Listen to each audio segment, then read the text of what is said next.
Welcome to episode 34 of our Sarawak United FC football manager thingy playthrough journeyman maybe save. So last time out we had a cup match. And we faced Kedah and it didn't go well. Well, it did go somewhat okay-ish. We still lost. So we were thrown out in the first round, and that's not good. On the other hand, as the underdog in the league, I think this is to be expected. Speaking of the league, we lost to Kuala Lumpur last time, and now we will face Pahang. No problem, they are just first in Liga Super Malaysia. I also had a glimpse at the tactics, and well, the tactics screen says they play a 16-year-old up front and a 16-year-old up front. That's interesting. Also, the senior squad contains a bunch of players that basically earn half of our wage budget each. So, yeah. There's that. Otherwise, well, I think we have some stuff that we learned last time out. Maybe I'm overdoing it though. First of all, the goalkeeper is not adapted to the club just yet, I think. His consistency and his overall attributes and stuff, that doesn't really show. It says he's a decent player for Liga Super sides. Well, looking at this, he conceded 5 in 4 appearances and has a 7.0 average rating. If I look at the form though, insert doubt meme here. But it's not like we have much of a choice. We brought him in for this position. Now we need to make do with him. And maybe, let's have a look at his medical report. Maybe we can increase the training load a little bit. But I think this will buff out in time. Hopefully it will not take forever. How's his command of area? That we can have that together with rushing out. I'm not a big fan of that either.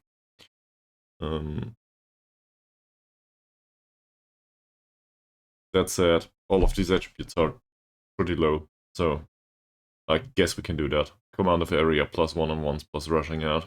That would be appropriate. So focus on that a little bit. Yeah, there's that. Okay, so overall, I think playing him in the goalkeeper role is fine. Have a look. Do we have specific instructions on him? Yeah, taking fewer risks. Is this appropriate? Well, his passing's shit. So yes, this is very appropriate for him. And easing off tackles and tackling harder and stuff, I don't think on the goalkeeper that's really an issue. He doesn't even have a tackling stat or something, so I don't know. Doesn't matter to me. Looking next at Badrul Hisham. It says here he's a fullback on defend. I had a somewhat healthy discussion with Jaron Knowledge yesterday on the Discord about that. At least according to what I'm informed with, and that is a guide to FM, mostly. A wingback on defend is just a shorthand way to phrase that it is a fullback with specific instructions. That's not entirely true. There's a hidden instruction to make more darting forward runs, but otherwise it's basically the same. So as a result, given that I like the darting forward runs and I cannot do that specifically on a fullback, on the fullback role, I think I will stick to the wingback role, which I like, and I will keep him on defend duty. That's his second best role anyway. And looking at his progress overall, didn't really have a look at that just yet. Let's see. That's not very impressive, is it? But it's not horrible either. Throughout the years, his medals did go up a little bit, and he's not been in the league for that long just yet. And obviously, the defensive side here, like the positioning, decision-making, and maybe the marking, that's a primary concern right now. Sure, I would like for him to have decent passing or hell, even dribbling, but that's unlikely to happen. Same with the off-the-ball movement. It's not a primary concern now. We do want to concede less. So if this is what we're going for, yeah, he's set to do defensive positioning training. That makes sense. I think I can also criticize his overall lack of development here. It's not good enough. Fakrula. Speaking of Fakrula, so he made 3 league appearances with a 7.17 average rating. Looking at the form, that's not great, at least for the last 2 matches. But he's a lone player, and out of the entire sample of our central defender, he's probably the best. Pains me to say this, but I think he is. Maybe compare him to Carrier for a second. I might be mistaken, but no, I don't think I am. Carrier's better in the air. That said, well, Malaysia and being good in the air, that's a very difficult story anyway. It feels like they need to be fast first and foremost, just because that's the player they encounter here. So as a result, his jumping reach 7 and strength 9, they are a bit lackluster, but it really doesn't matter that much, does it? So that's also on me. I was going for better central defenders in terms of typical central defender duties, but, well, it just seems like he's appropriate.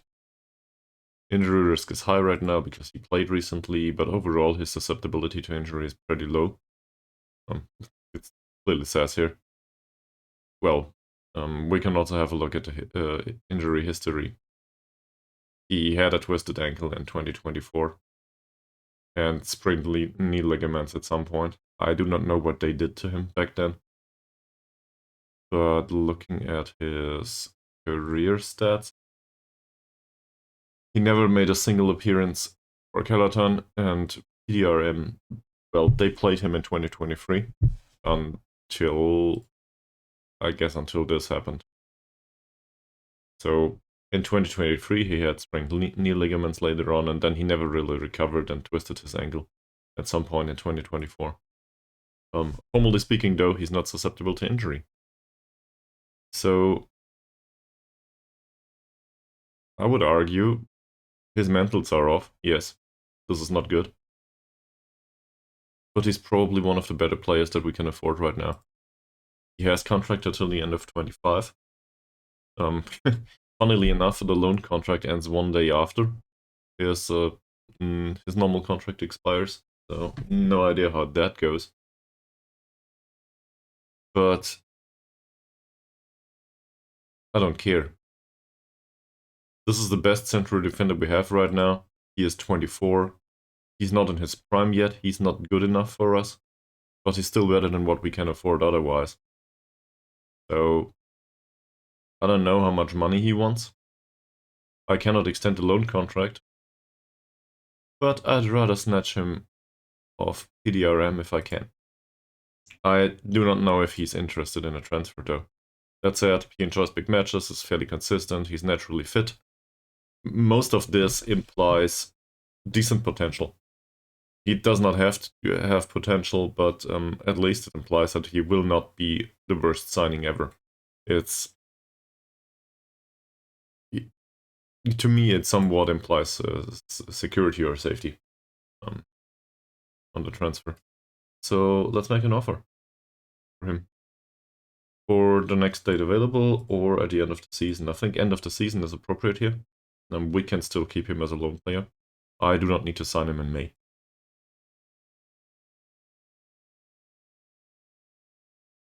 Well, that'll not work, will it? They want 17.5k for him. Okay, so let's not make it including money. They still want 12k for him. That's not good. I am willing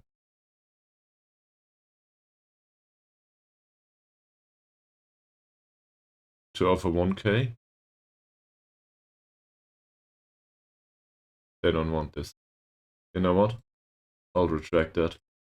Maybe it's just too early to make an offer for him. Let's wait. He is on loan now, so doesn't matter much. We still have him around. So much for that. Jeffrey. Jeffrey has really good defensive attributes in some areas, and he's really bad with the composure. We could try to use him as a no-nonsense center back more often than not. Well, he's considered to be inconsistent and fairly susceptible to injuries. To be honest, he was a backup option anyway. So, I don't know. If you guys have an opinion, let me know.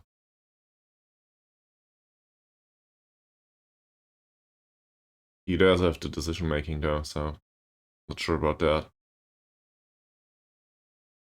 And what would I focus him on? I guess pace. He's also very slow. So, given that this is the primary concern, maybe like this. Can probably praise him for the training, or we can't. There's no button there. Jeffrey is also on loan. He is slightly overpaid, at least from my perspective. I will happily play him throughout the season if Carrier is not available, and if he doesn't hurt himself, but it's likely that this happens. Looking at this, the virus is the least of his concerns.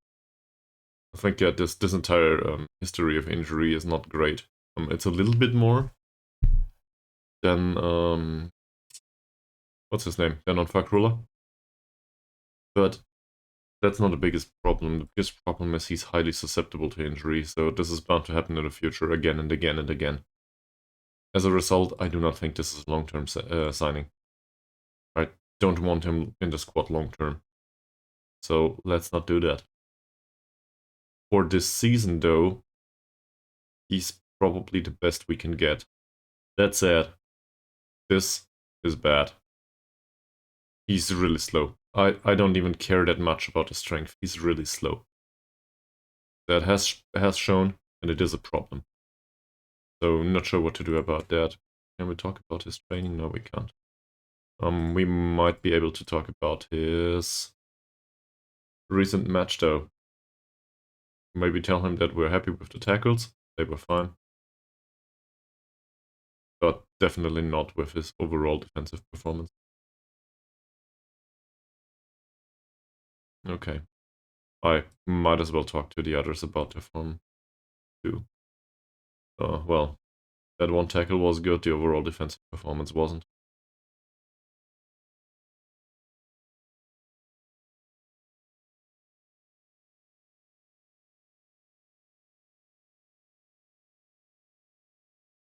He thinks he played well, I guess. Not really, Fakrula. But if you say so. Good of 2 tackles. That's fine. Overall, though, no creativity. So we'll criticize that again and again and again. And well, in the case of Mod Jalil, it's probably pretty easy. He conceded 4 goals. That's as low as it goes. Well, it always goes lower, but no.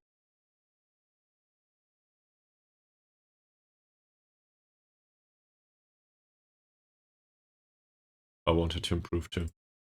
Also, I'm not happy with the training rating either. But well, let's just go for it, won't we?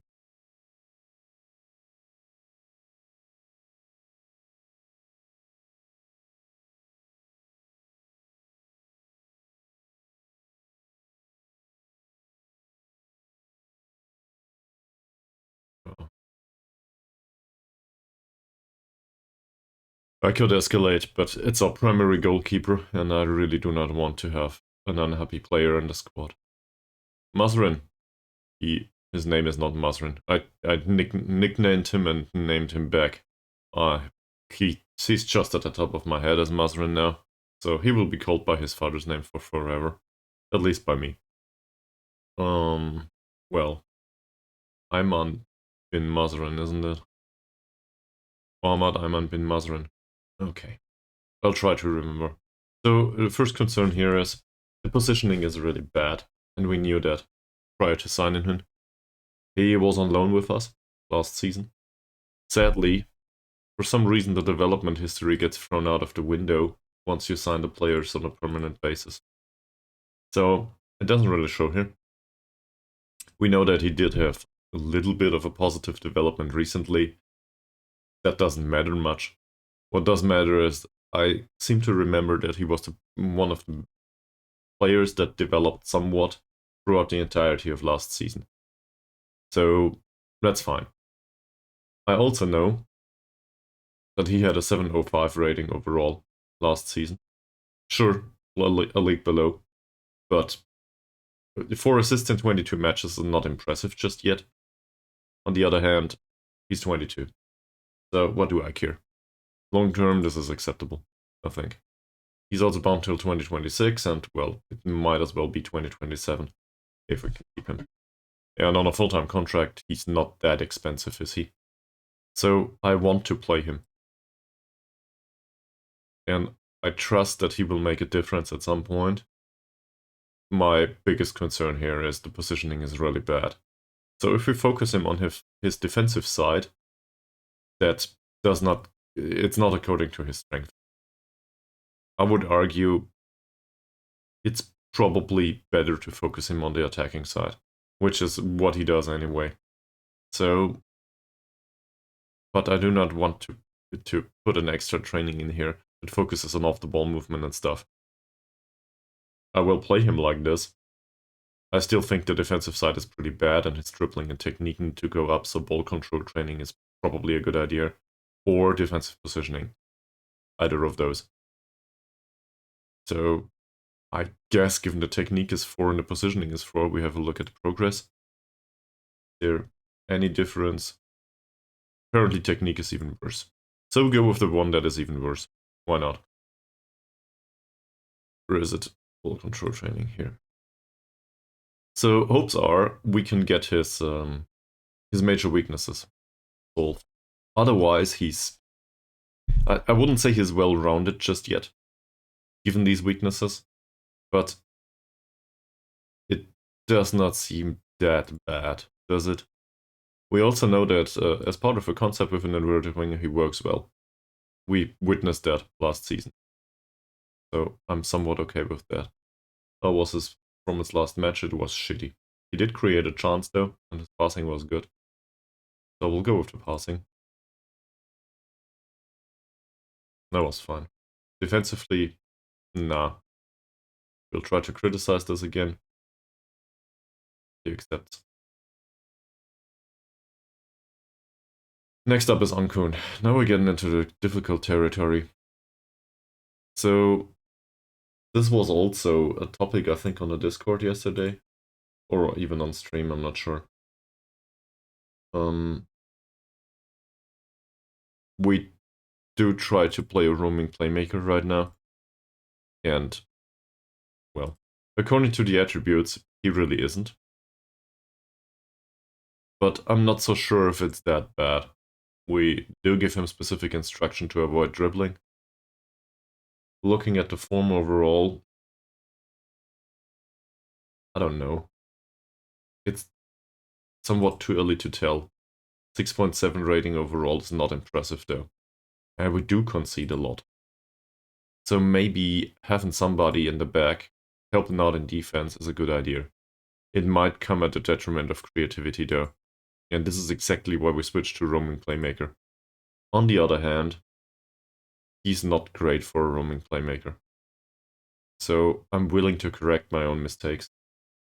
And I think even though I like roaming playmakers overall and really want to play with one in the lower league, maybe that's not appropriate.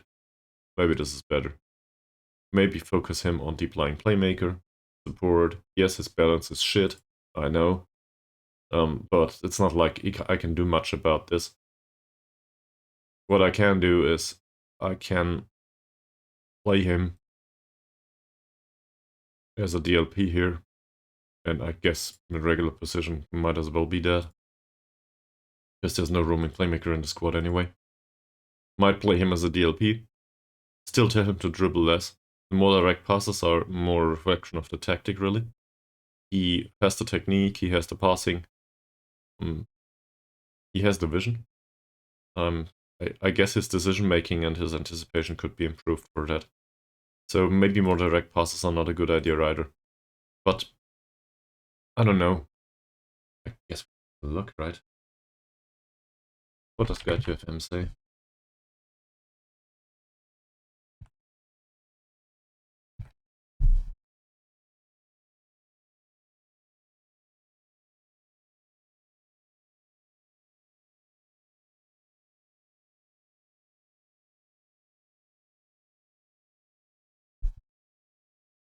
Well, okay.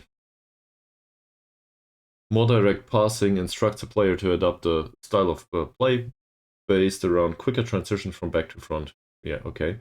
With the ball covering long distances in a quicker amount of time. Sure. So, more direct pass. And much more direct is, well, the furthest forward ever. So, that's about the team instruction, but the gist is pretty similar, I think. For player attributes, it requires good endeavor, so work rate overall. Well, he somewhat has that. Not really great. Good physical presence, balance, and strength. That's for the receiving players, I think. Good area presence, well, again, for the receiving players. Good mobility, in case they need to make a run for it. Doesn't really concern him. He's the one doing the pass. Perhaps poor intelligence. So that means they might have bad off the ball movement or something, and rather go for a long ball. I'm not sure if that's the case in our squad. And perhaps poor off the ball movement, poor poor control, and poor passing ability, or more direct passing. That's interesting. So basically, play a more direct style, maybe, if you want to transition well faster and do not have confidence that your team can retain possession. But we do have confidence that our team can retain possession if we play shorter passes. We just don't create that much from it. So I really don't know. I think I'll keep it on here. But he needs targets for that. The target forward is a target, obviously. That's a thing. But there's no targets out here. And this is a concern too. So, tactically speaking, I think he doesn't have the options. He has one option up front. Yeah. Maybe we should give him a primary option on the right wing too. Say we play him on attack. I do not know if he's capable yet. I don't have it at the top of my head. Zakaria, we just shifted from ball-winning midfielder to defensive midfielder in order to make sure that he can play more direct passes. I had a look at him earlier. So my biggest concern is he's very inconsistent, and the lack of composure, obviously. That's already set up, so that's fine. Looking at his overall attributes, he is a playmaker. There's no way around it. Some sort of a playmaker. The funny part for me, though, is... Well, first of all, now we use him as some sort of defensive option. But we could also do something like this. Yes, there are concerns in his attribute profile here. The off-the-ball movement, no finishing, no long shots. But Segunda Volante would be possible. Regista, well, not yet. That's for sure. But for playmaking duties, he's basically missing the composure and the off-the-ball movement. So overall, he will probably be the replacement for Ankun at some point. And he did agree to sign a professional contract. I think it's a 1-year contract though. He didn't really want a longer contract. So what do we do with him for now? Well, not much different than what we do right now. I still think he is a playmaker though, long term. That said, as a defensive midfielder, he will probably do. For now. He's not horrible at it, so we can have that. Hopefully it helps. His last match, well, he did have an assist. And I think 61 out of 63 passes is probably pretty good. So we will praise the passing. On the defensive side, well, let's not talk about it, will we? Yeah, and just looking at Ankun, passing overall is good. I like that. Even as a roaming playmaker, he also had good tackles and all. It's not like his performance was horrible in the role, but I still think he can do better as a DLP. We'll go with that. He's also somewhat familiar with the role. Still is, I think. Chuchu did play recently, so he's a part-timer. He's on a non-contract. We did not really expect him to play anymore. The problem is, he did have 2 assists last time, and even in league matches, 6.67 is not fantastic. But if I look at the alternative, it was much better. Sure, he's in decline. He's also one of the few players that have decent mentals up front. I don't know what to do, really. But the biggest concern here is he's a good pairing with Mazrin. And he's supposed to be consistent and so on. So we need to make the shift from using him to using somebody else. And I wanted to do somebody else, but somebody else decided to break the collarbone. So, yeah, off to a great start. There's also Harsey out on the left. I don't want to disregard Harsey. Harsey does develop. There's no way around it. He developed on his loan with us. He's supposed to be very consistent. He is not supposed to have a high potential, but he does develop. That's sad. I think I made a mistake here by using Mazrin as well as Harsey together. It's not a natural pairing. Like, I have no problem with using them though both on the pitch, but then Mazrin should probably be on defend duty.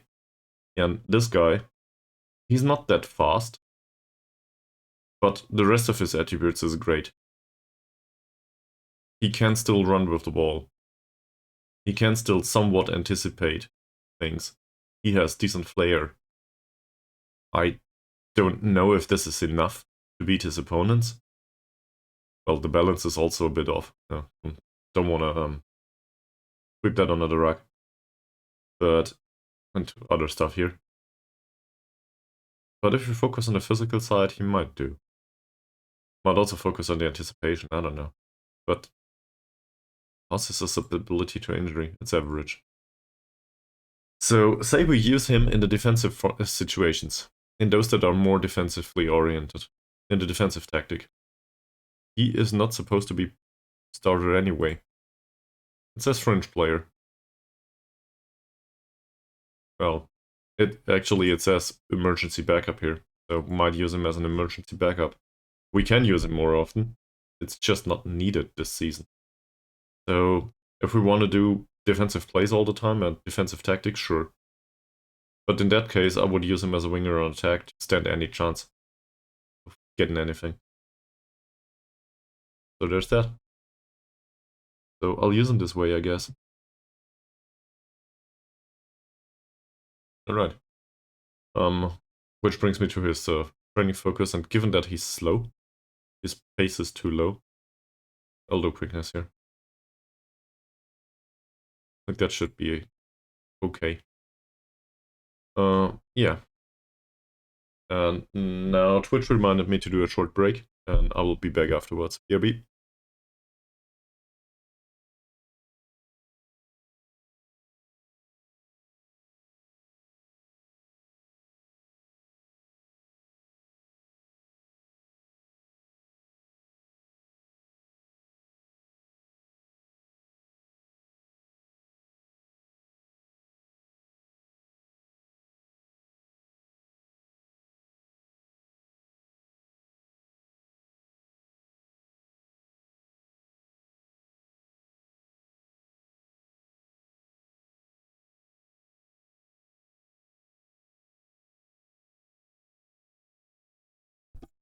There we go.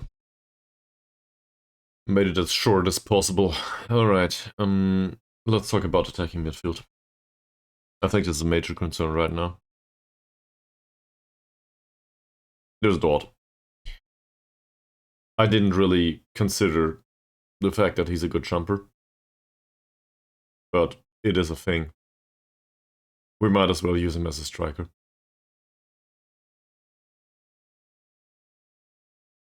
He's fairly susceptible to injuries.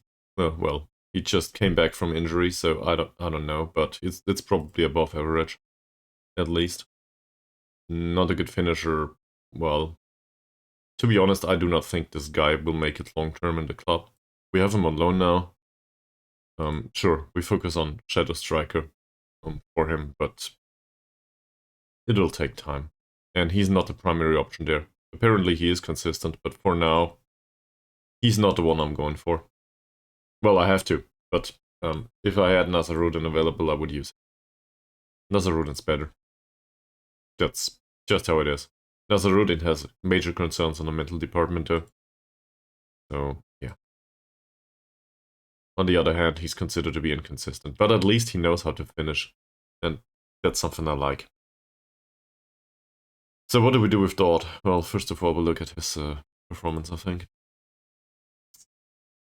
He didn't play? Oh yeah, I replaced him with Jamal. Sure. I can find him. Is he in the senior squad? His name is Jafar, not Jamal. Close enough. Yeah. Jafar played. Funnily enough, he scored. So that was good. Just wasn't good enough to make it to the next round in the cup. But no concerns about that. That was fine. So I think we can praise him for the last game.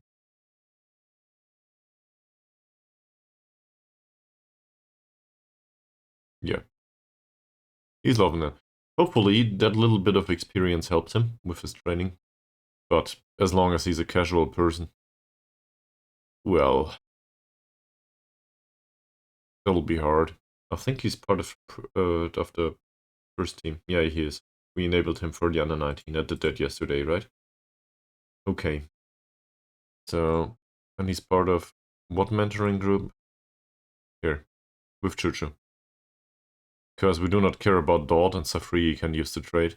Well, Chuchu doesn't matter much. He's too old. He'll be gone anyway. So, it's not a concern that he might inherit a trade. Okay. So, that's Dort. Let's have a look at Hammer.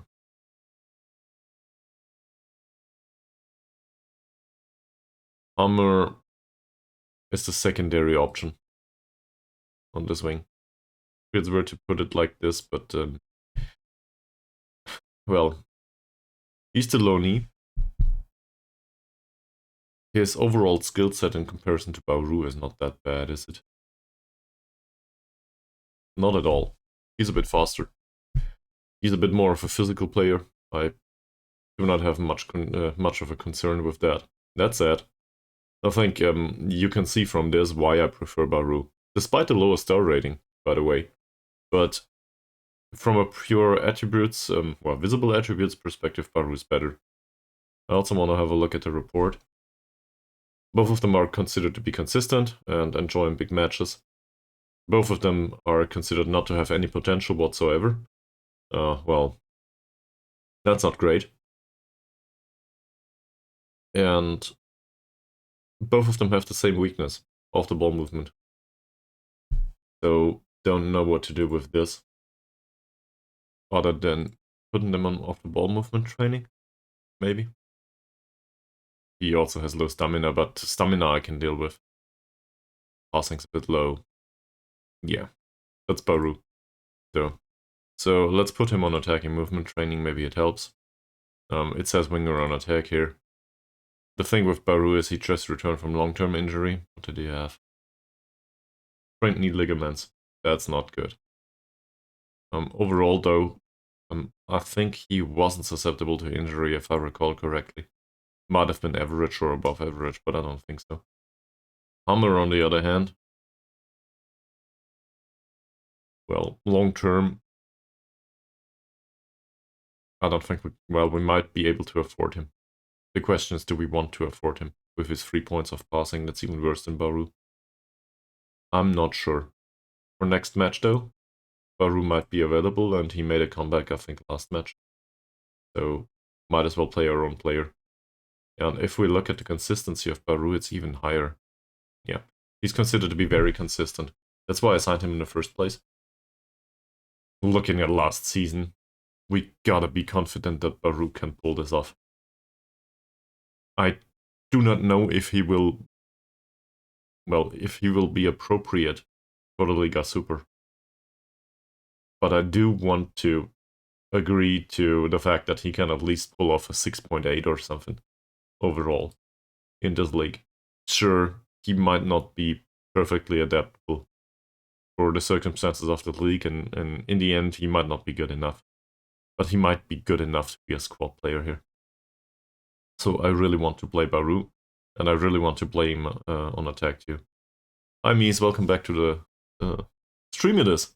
I wanted to say screen, that doesn't make sense. Welcome back to the screen too, you're displayed here right now. But it's over here. Sorry. So, yeah. Hope you had a good night. With Elbok Chastel, I had a look at him. And so we play him as a target forward. That makes sense in the formation, no doubt. He could do deep lying forward at some point. It's not that he's horrible with it, it's just that, you know, it's not his primary strength, so might as well go with strength. But the best role for him is a pressing forward right now. My concern with this is his tackling is shit. On the other hand,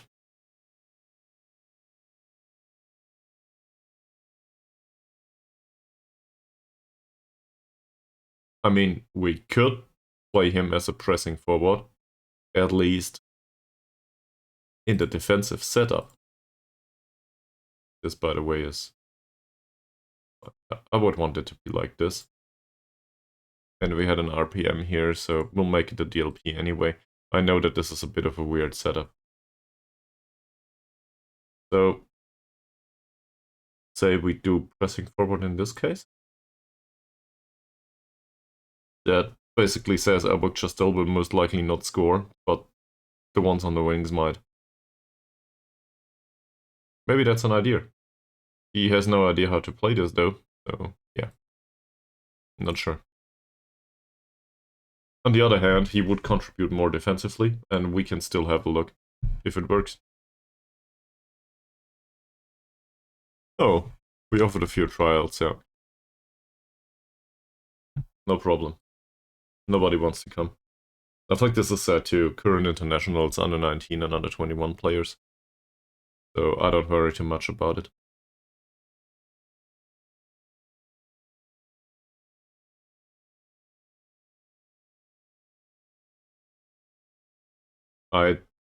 To be honest, I do not expect to get anything out of today's match. Facing Sripang FC. Also, somebody made an offer for Chongai King. I do want to keep him somehow. On the other hand, he just came back from injury. He never really made it. There was always somebody better than him. And this will persist. So, comparison to Baru, for example.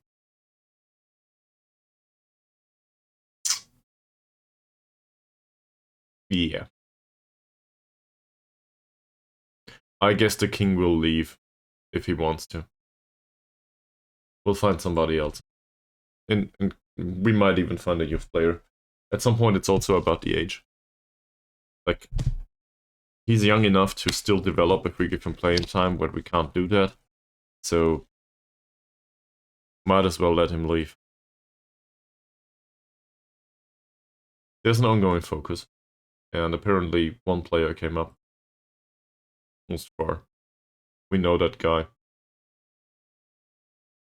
I think he was one... Yeah, he's fairly susceptible to injury. I guess I could sign a player like this. Also return from long-term injury.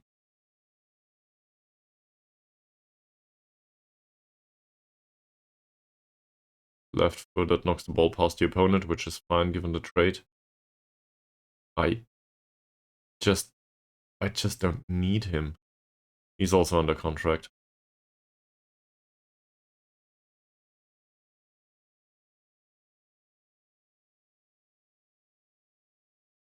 I don't think I want to.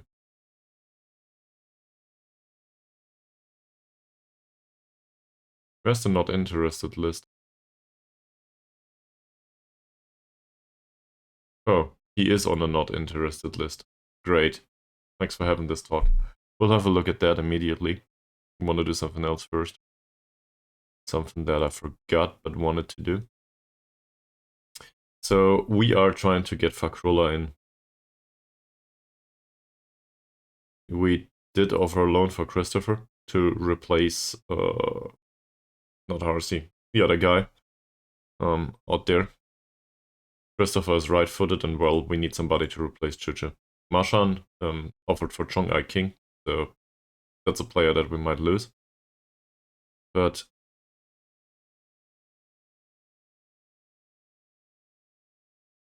I think we can have a look at viable options for all of the positions, basically. We have a decent goalkeeper. That's not to say we cannot have somebody else. There are people out there, at least according to the director of football. And looking at this, the 80 the scouting recommendation. Probably.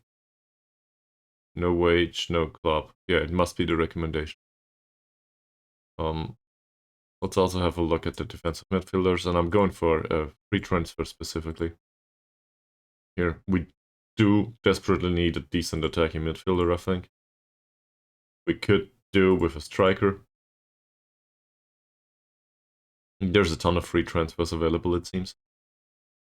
Something like this. Okay. Oh yeah, he's on trial with us. Sure. And also, obviously, the wingback position. Seems like the director of football knows a lot of players. So we could scout them all, or we could trial them all. Which doesn't come up as a context menu here. Great. So I need to do this one by one, don't I?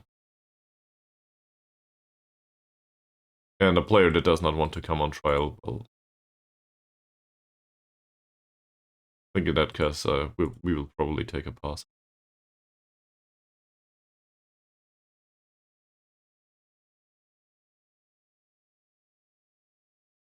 Okay, given that this is really boring, I will include an ad break here so that we don't have to do it later, and I will just offer trials to all of them. BRB.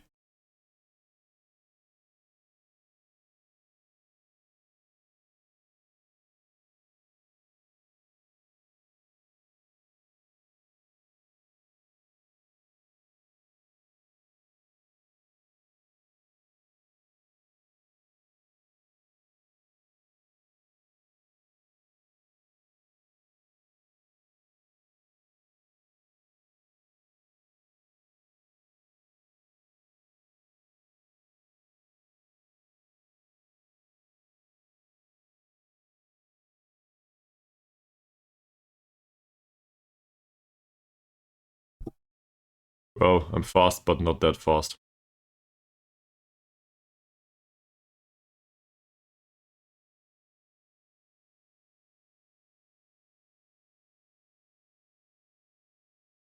If anyone knows a faster way to offer trials to all of these players in case you want to do it from this menu, feel free to tell me. This is one of these weird cases where I just don't know how to use the game properly, I guess. Alright. We got it. So, I did. I'll go back to it. There's no context menu here. We can get a scout report on all of them, but that doesn't help. I don't want to scout them. I want to offer a trial for them. I guess it tells us something about the way SI intend us to use this. Do not offer trials to everyone, you know? Scout them. Spend money. It's fine, Mies. I thought the same at the start, but I never really found it. Maybe it's on me though. Maybe there is an opportunity to do this, I don't know. Okay, we will have 5 million trialists. No problem whatsoever. And I will skip forward a little bit and throw them all in the under 21s immediately. Maybe there's a professional player in there, who knows. But we need an emphasis on the first team. Or an emphasis on the senior squad in training. So, thank you very much. These players shouldn't be part of the senior squad. Well, not yet. One or two of them might. But overall, let's throw them all in the under 21s. Strong Eye King no longer. Oh, he'll be gone anyway. He'll go join Thomas. Let's move to the under 21s. There we go. That's better. No, the under 21s contain a ton of players. Might as well skip through them, right? At least from this perspective. Maybe there's an interesting personality in there. I don't expect it, but...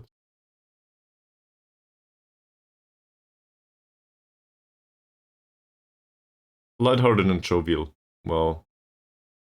Okay.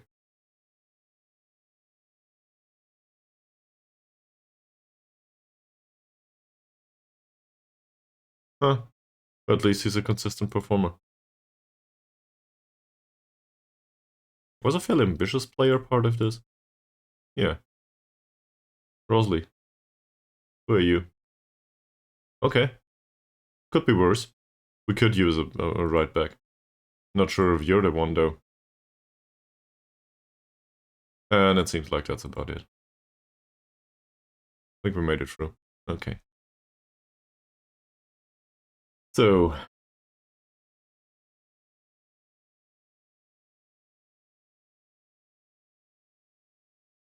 I think we can agree that this right back has no potential whatsoever. He's 32. He's also our director of football. To be honest, I even have concerns playing him as a backup. Not like he's horrible, but, you know, 6.3 rating last time out. And in the cup match, he did nothing. No chance created. To be honest, I do not expect that.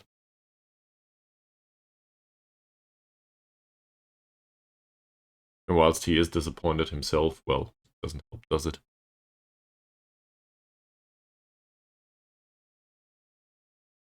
By the way, it was a nice winger that you brought up. Obviously with concerns, but I still think he has potential. The one that you brought up, Mies, on the Discord. Is he, like, is this expensive for your squad? Or is it appropriate, the amount you pay? Because I think this is the primary concern there. How much money you pay for him.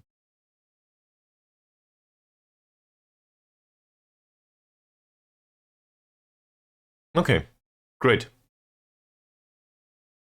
Not bad.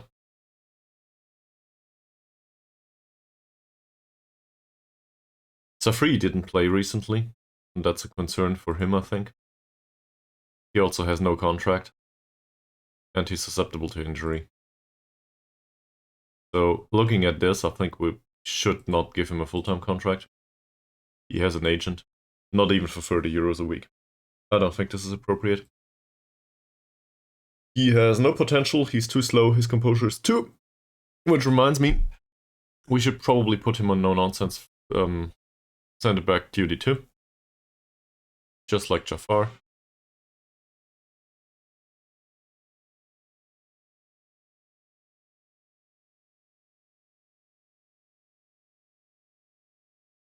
I see, yeah. That'll make Cologne a really interesting save in the future too. FC Cologne.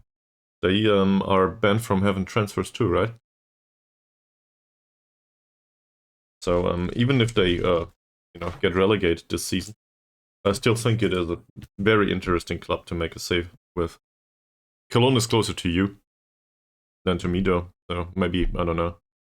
Maybe there is some regional thing going on, and you despise them for some reason.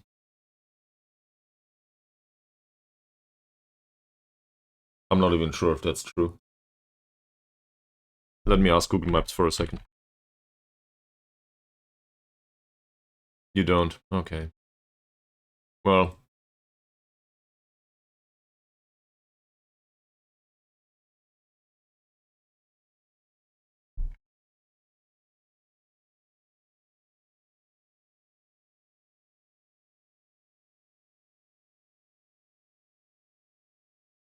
Well, at least I was correct. So, Cologne is definitely closer to Dortmund than to Nuremberg. That's for sure. Still, that tells you a lot about my skills in geography. I'm really bad at this.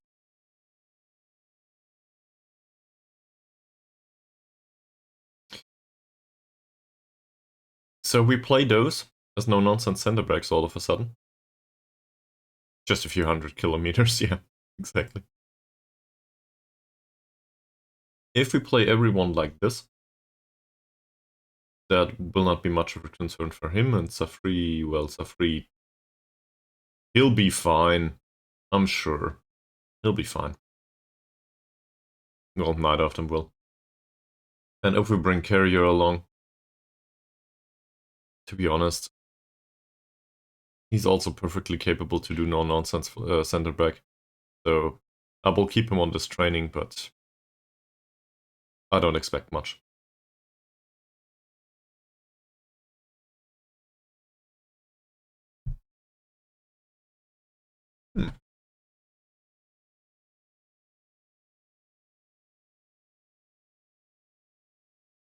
But I think the center back position needs to be improved.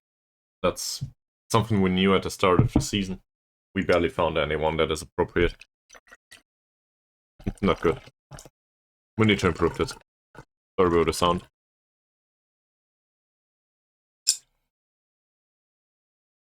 I have two of these pitchers, and one of them contains more water, but it drains from the pitcher very slowly and makes a lot of sound. So it always takes forever. And the other one I really like, but the other pitcher is good for 2 glasses of water and then that's it. So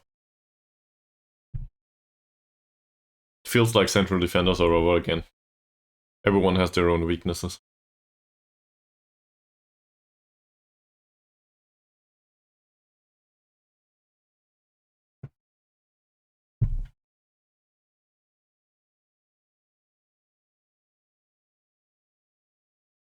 Funny part for me now that we are out of the transfer window is I always think outside the transfer window, I'm more willing to say no to player transfers. And I think that's a positive. I should say no more often. Player transfers. And just make do with what we have. Even if it's really bad. Just make do with what we have. We'll find an appropriate player at one point.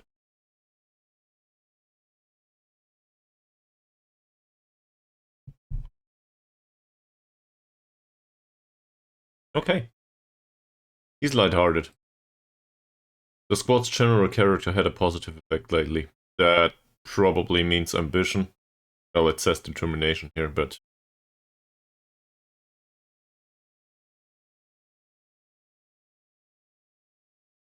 Oh! We are considered to be a determined squad now. Okay. Okay. That's better than ambitious, I guess. Not really. I also want this to be professional, but... baby steps. Speaking of baby steps, the results do not go our way, but at least the board is happy with us.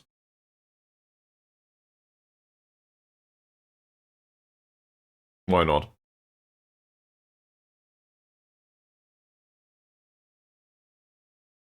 Carrier. It says we should focus on Carrier's quickness.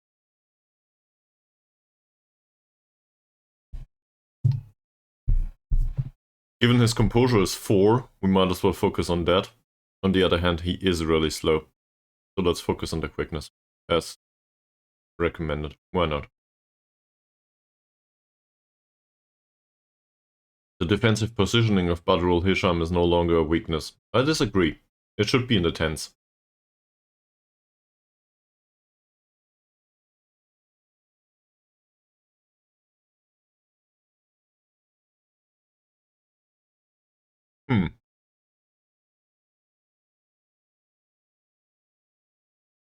I will not stop this. I just think it's appropriate to train him in this role.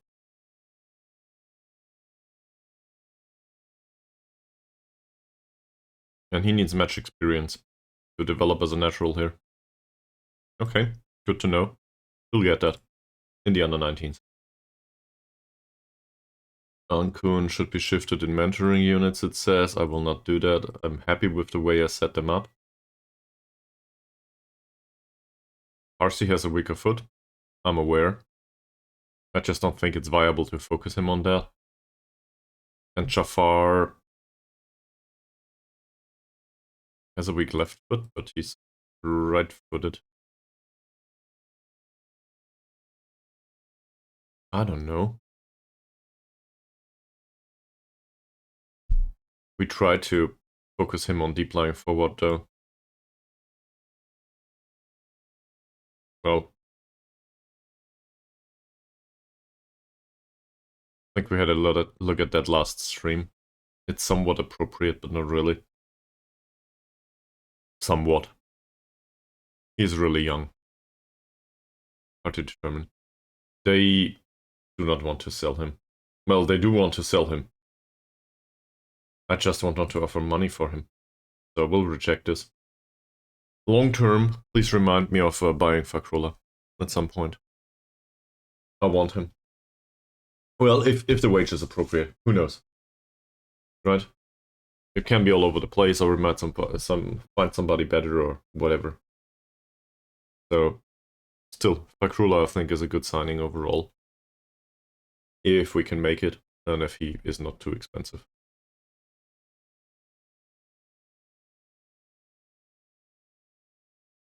I'm also interested in just the recommendations by the director of football. They seem to get better and better. But there's 758 players available right now. This is what we know from the coaching, from the scouting stuff only. We don't spend any money on scouting anymore. At least we try not to. If we go all the way to doubtful, it's 783. So, yeah. But there's people in here. Okay, he's with us on trial right now, seems.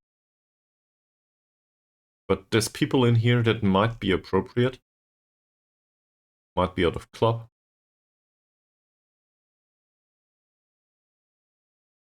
Yep. Well, or on an on-contract. Let's say unattached for a second. That's still all of the trial lists for us, apparently. There are players available here that may well be good enough. A goalkeeper from Somalia. Okay. He's susceptible to injury, apparently, so probably not. There's also foreign players in here. Not a ton, but sometimes.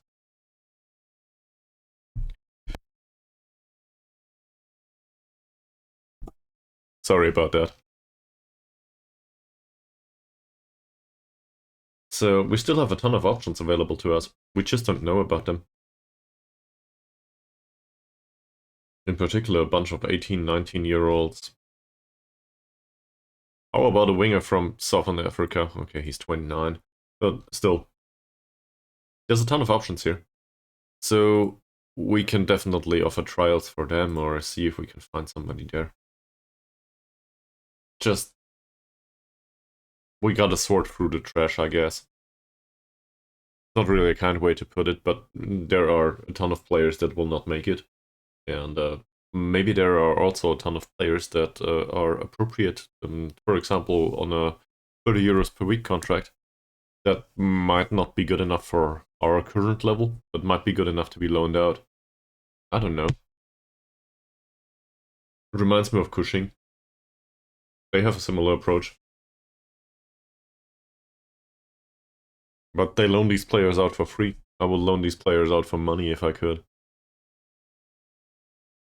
Well, we may do the same with Jafar, basically, if we can.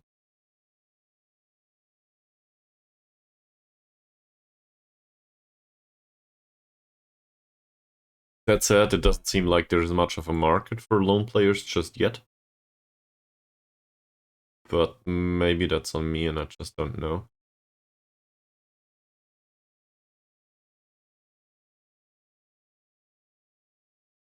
Alright. See? Easy. Just need to criticize him. This is good. In particular, the increase in concentration is very good.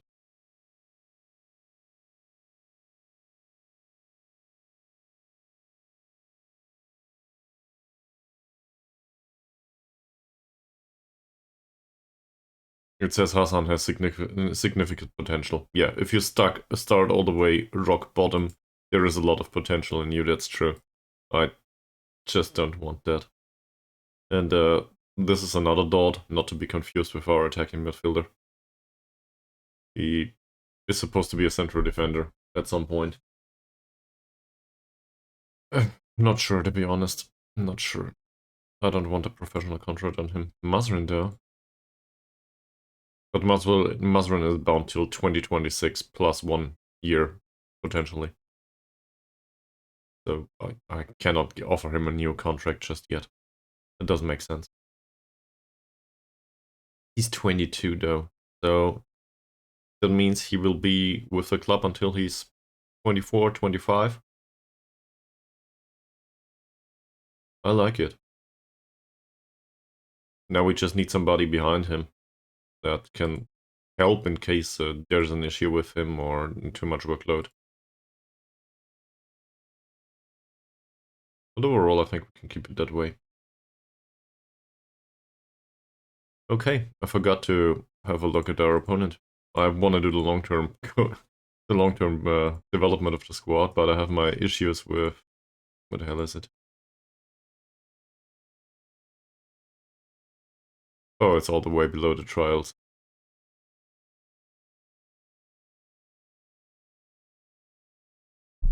This is what I was looking for. Alright, what's this? Cool. So, looking at the full scouting report, they play gegenpress style, it says. Dangerous opponent who will make life very hard for us. Yes.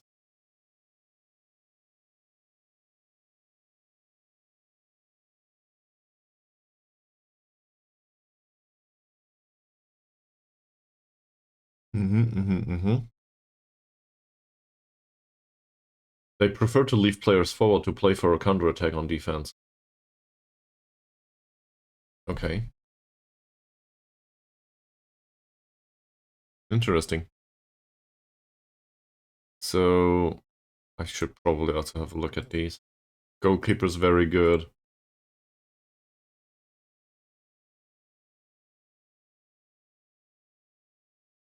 Goals per 90 minutes are not that impressive.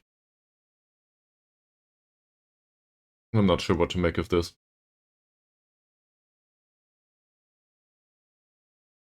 Oh, Ezequiel Aguero. Alright.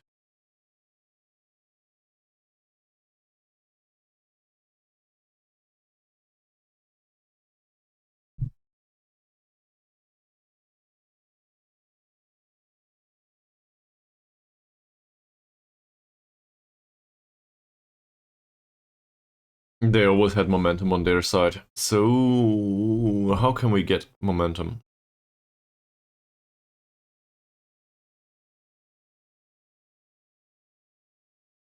Facing that squad, that will be hard. It does look like they are weak on the defensive side, though. at least the wingers, they're good.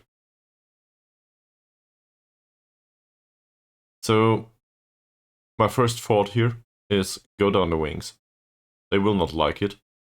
It's a 4-4-2, yes, so going down the wing is probably a bad idea in general. But they seem to have weaker defenders, in midfield at least, on the wings.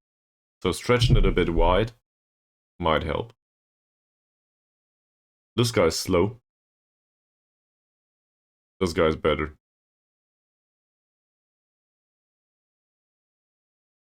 He is pretty fast and a good tackler. Overall, this is a well-rounded player, but not a major concern.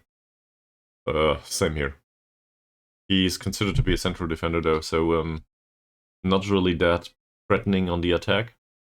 And as a result, we can probably try to overload here and try to push them into a defensive posture. So it's a home match. That's what I'm trying to do. Basically, whatever didn't work for the last matches, we'll try again this time.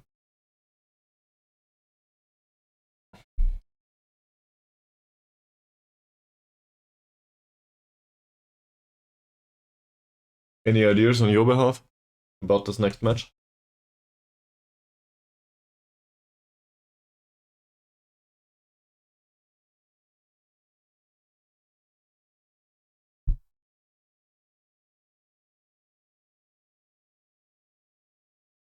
That's not much.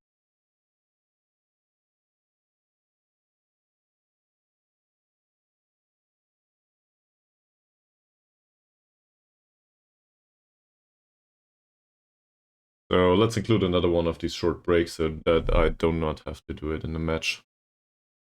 It's just processing anyway.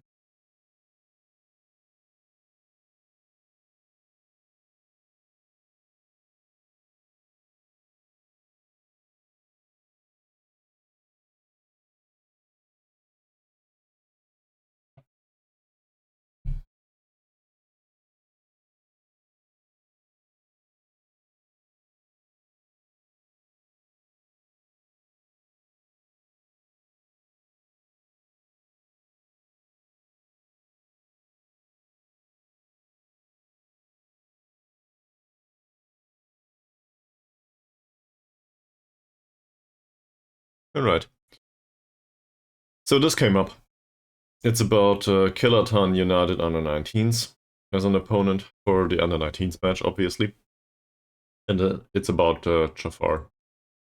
We do have other players that might play in this or that position, so I have no issues with playing Jafar on the wing. Okay.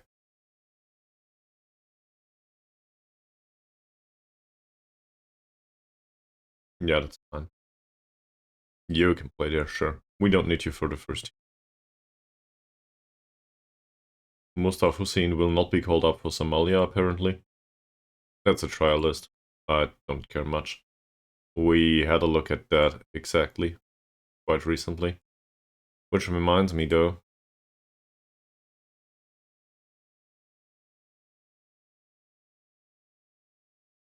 That's not what I'm looking for.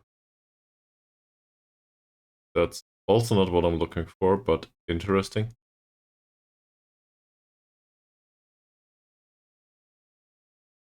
I was looking for this. So they have a number of players good at marking, it says, good leadership, very good quality in goal, and at right back for some reason. That's Mr. Glasnock, though, that is considered to be a good right back. I do not really agree. He's a good center back.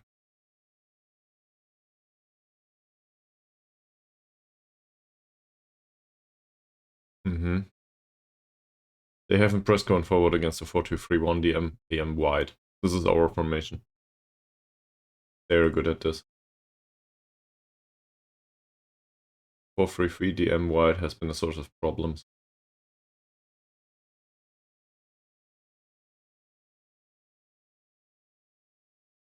But they also concede a lot against the 4-2-3-1. So I guess the question is, do we want to go back to the defensive formation? Try to put him to the knife, like this. Or do we want to go all the way attack? And I think we'll do attack. I'm more confident in the familiarity of the players with the formation. That's all there is to it, though. So that's what we'll do, attack. If we have the opportunity to bog down a match for, I don't know, the last 20 minutes in some sort of defensive formation and make it work for it, why not? So I might shift it throughout the match. But usually throughout the last few matches we conceded prior to scoring ourselves. Yeah, that's a thing. Alternatively, we could try to do the high block and go defensive, that formation. So Chongai King's gone, and Mr. Christopher wants to come in on loan. That's good. That's good. That'll go through later, though, at the start of the transfer window.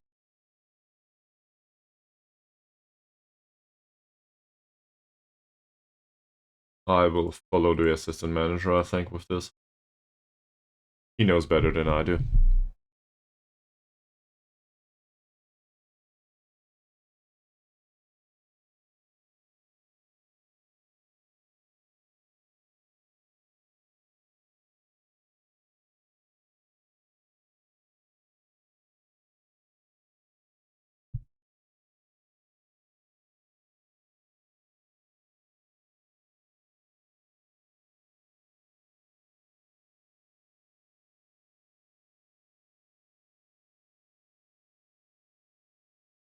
I'm not sure if Sri Pahang FC are considered to be major contenders for the title in the league.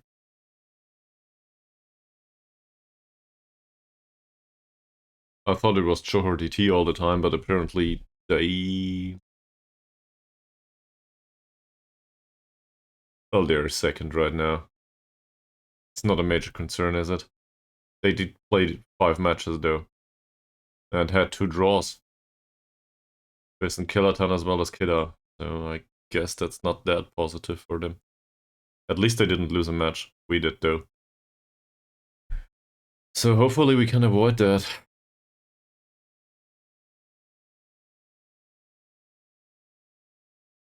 Sitting in 6th spot right now. Well, Pahang won 5 out of 5. Great. Really, really great. Yeah, they also won their cup match. Sure. So, it'll be hard. No doubt about that.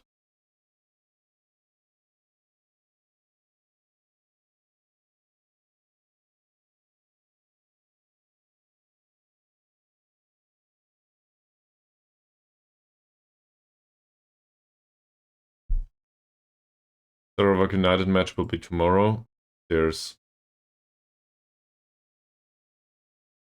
Yeah, Avanga Mata's available. Okay, that makes sense. Let him play. And there's a suggestion for Jafar. But Jafar just played the under-19s, so I don't think that's needed. I'm okay with this. Safri's mentoring unit had a positive effect lately. That's great. What mentoring unit is he in? Oh, here. With Chuchu and so on and so forth. So, yeah. He becomes closer to Chuchu, I guess.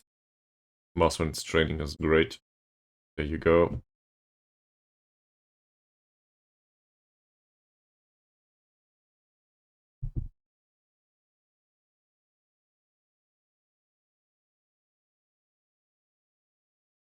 Says we should further the coaching capabilities of Gopal Mohan.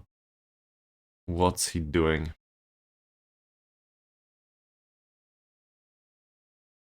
He does tactical attacking coaching. We don't have the money, do we? We'll do it anyway.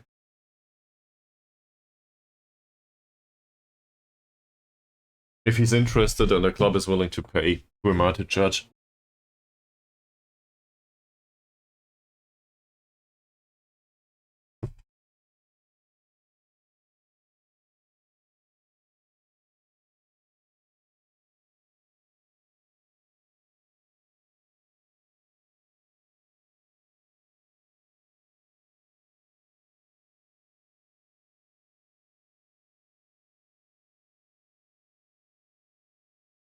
Well, I'm certainly excited for the new hardware once it arrives.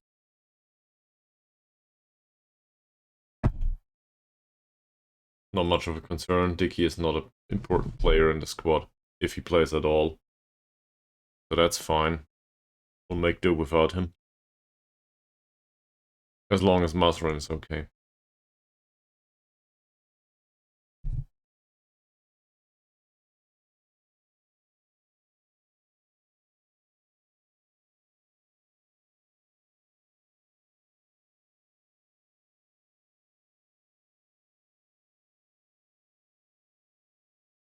Great! Jafar had 2 goals in the under-19. Nice. As a winger, I might add. Not bad. So hopefully that translates into attribute development and overall development. But bringing a casual player back from the fringe of basically incapability of ever being a professional footballer due to being a casual player, that'll be hard.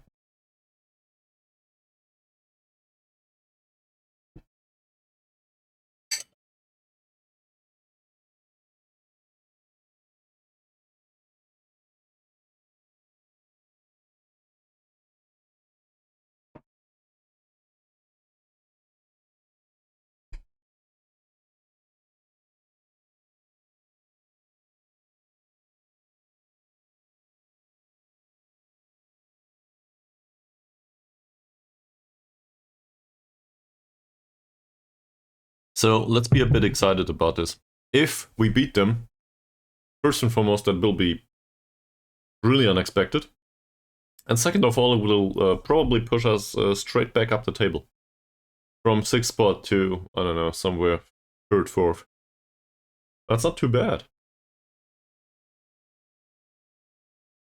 If we lose, though, everybody will say, well, it's as expected. So no major concerns with the board. The board is happy with our playing style, by the way. They think we offer exciting football, which is fine too. So, yeah. I think we can be pretty happy with the progress overall. We just need results now. Even a draw would be fine. Here, no major concerns.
Alright, a match.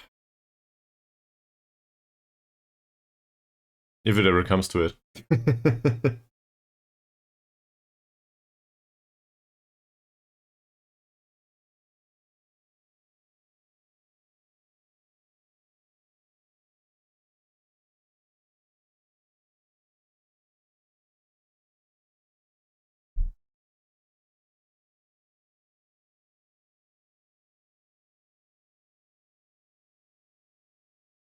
So, I do not want to rotate much.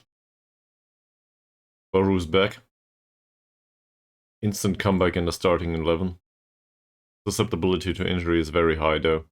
So we will need to take him off at some point. Which means we need to bring Hammer along.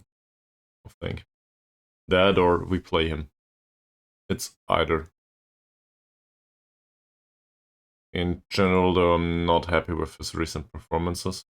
Where's the form? 6.4 2 times. That's not good enough. So he shouldn't get an appearance in the match. Daud's still not really fit. But Nazaruddin is even worse. We could play Jafar. He did play the under-19s though, so I could have avoided that, but I don't think I want to.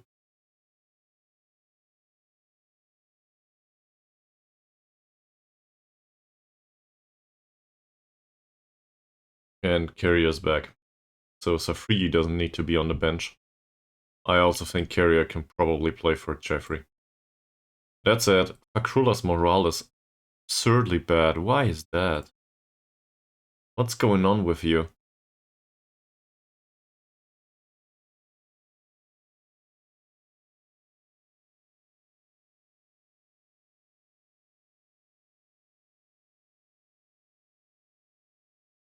I don't know. What's with Fakrula? Mazrin just increased in the hierarchy, that makes sense. Social groups. He's part of a group with Jeffrey, Samri, and Zakaria, which is good. They share similar levels of professionalism, it says. Well, if you say so. So that means Fakrula's professionalism cannot be that low, but it also means they all are part of a group that is not exactly the core of the squad. So maybe they don't like being in the squad at all. I guess they might think the rest of them are stupid or whatever. I don't know. So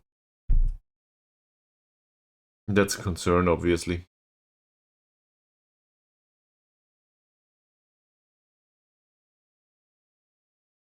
Rusty's training hasn't been that impressive.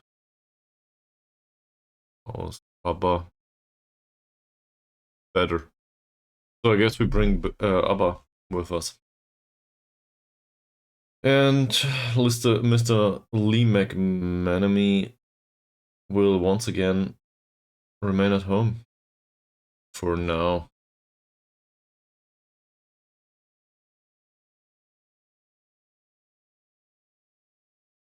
So, what did I say last time? I think working ball into the box makes sense, given that we have problems retaining possession anyway, and we don't want to give them possession that much. We can actually waste some time with that, I think. Right from the start, a draw is an acceptable result here. At least to me. We know that this 34-year-old librarian is... wow. Wow. So, yeah, let's not give him possession, because he will find space. And I really have no idea what to do about him. He's a decent dribbler, not that brave, but he's somewhat strong, not that slow yet, despite being 34 years old. Could you please play the 16-year-olds again? But apparently that's not an option. Fozzie is worse, but not by much. Good passer. What does it say here? We should mark him tightly, it says. Well, his off-the-ball movement is 12. I don't know how to mark him tightly, but he's a good passer. Sure, we'll follow. Why not? What's the issue here? Triggering the press should help, it says. His composure's pretty low, so I agree with that. Dribbling's also pretty low, first touch is 7. So I guess we go along with that too. What about the rest? Asman. Don't know.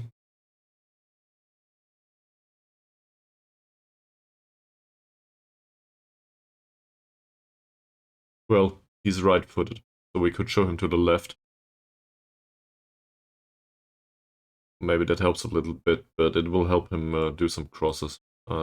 Not so convinced. Good passing, no strength whatsoever, no dribbling skill. Sadly, first touch is fine. case of a tight mark, even though his off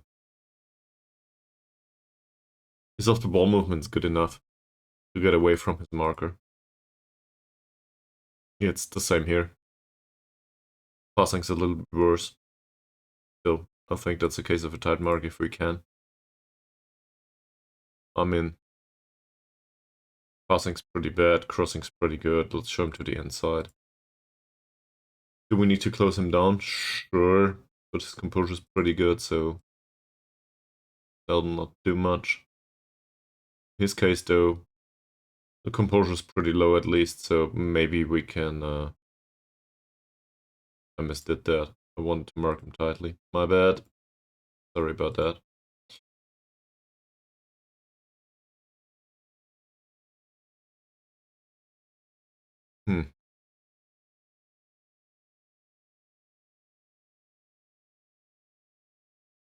And I have no idea what to do about any of these.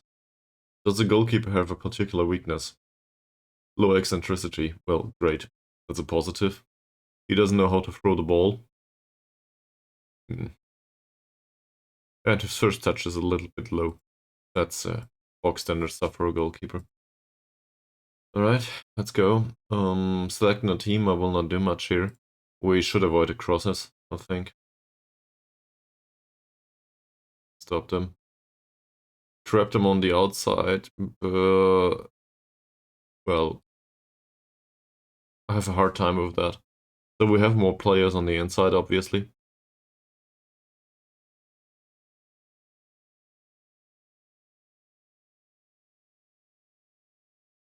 But trapping them on the outside, what does this mean? It means we win the ball from these. Wow.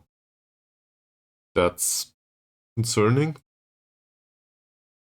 But to be honest, it's the same on the inside, isn't it?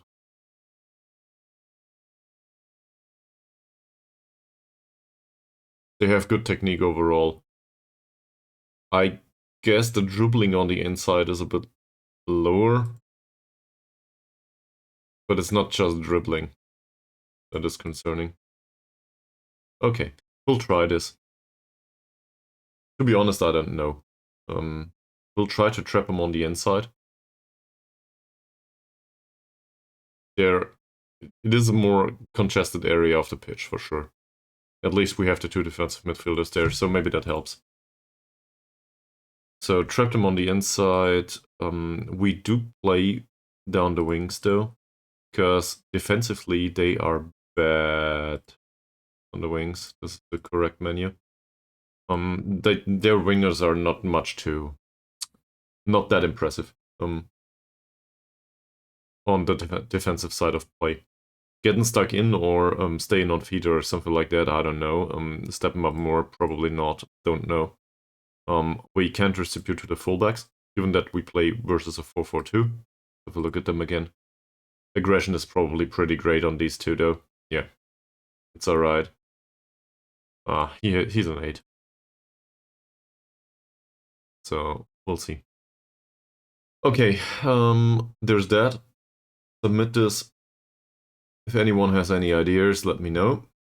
Everybody seems to be really happy with the mentality and all that stuff. This is great, but still, we play number 1 in the league. So, we are expected to lose this.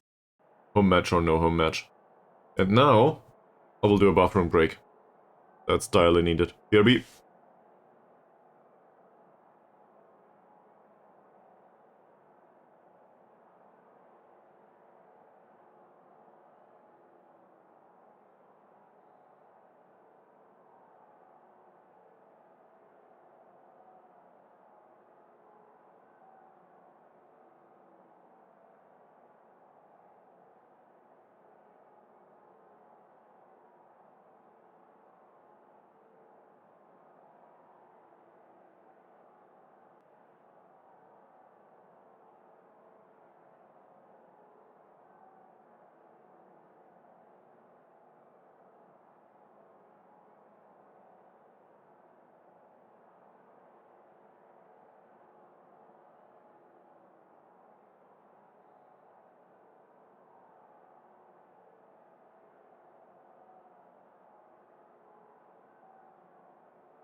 Alright.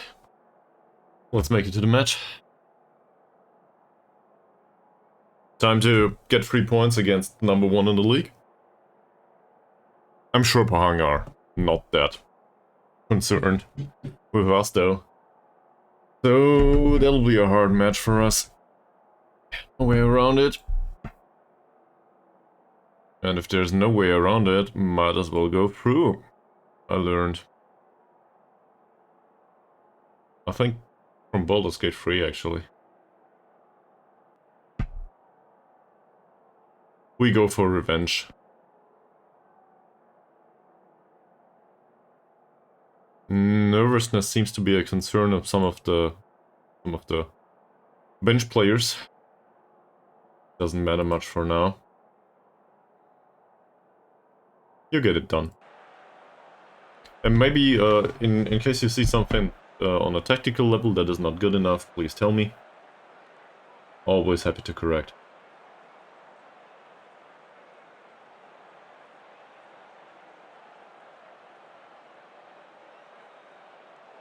Also, it seems like nobody cares about this match. At least on our fans' side. Yeah, the stadium's pretty deserted. 413. That's 1% approximately of the stadium capacity. Great.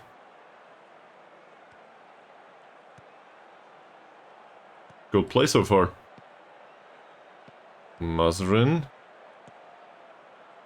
Good play again. Will there be a shot by Ankun? No.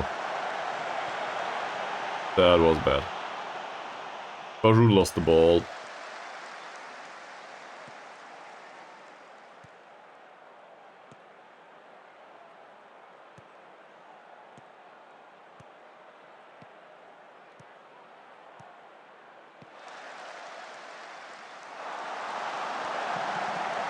Interesting scene by Mod Jalil. Could have claimed the ball, instead he decided to knock it somewhere.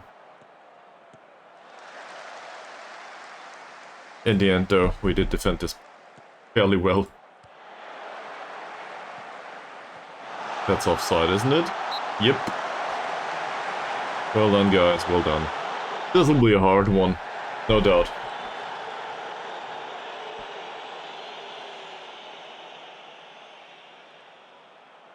Must run with a throw in, choo-choo, nothing comes of it. The fact that we didn't intercept this ball, that's really annoying. They are definitely better on the quality side, just look at it. Well blocked. That was needed. But the quality of play that we face here is just way better than we are.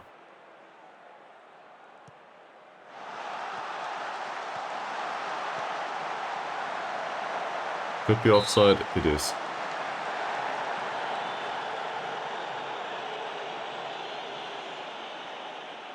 Oh no, carrier on the ball. Ankun, Mazren. Why do you do it like this? Berman, there's a cross. Well done. Gold on the ball now. Nice long ball towards elbow just still, but that was too long. That could have been a great opportunity.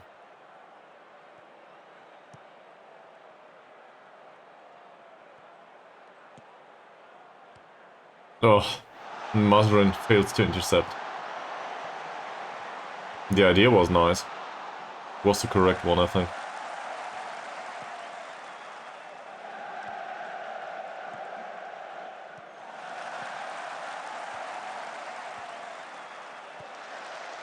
We can't avoid the cross, and we cannot avoid conceding. Well, that's what happens if you face superior opposition, I guess. I don't really know what to do about this, though. Looking at this scene, we could have closed down Abdul Aziz. Maybe we should have. But I mean, I guess we can Put Ankun on his heels. A little bit more. Ari Pin is whom? Ari Pin is the left back. Yes. So... who's this? Baru. Baru follows the left back, is unable to defend. And in the middle, these two have superior heading. It's not like we invite crosses all of a sudden. In fact, we try to avoid them. It just didn't help.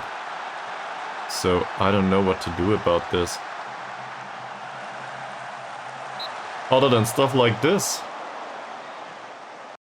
That's certainly a thing. But it doesn't feel like we had a chance to defend this, really. Like, obviously there were chances, but the likelihood to defend this was pretty low. And if I look at this kind of passing, wow. Well done. Good tackle by Fakrullah.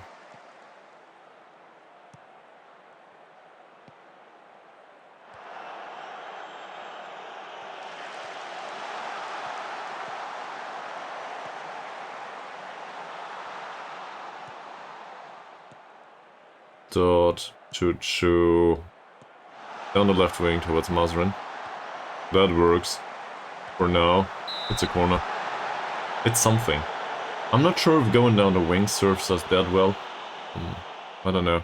You guys have an opinion on that?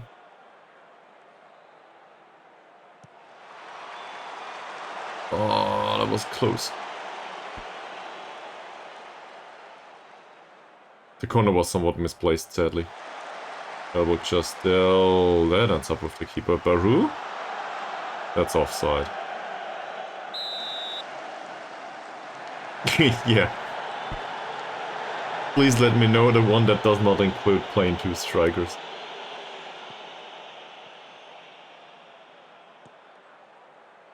I see. Well, thanks for considering anyway.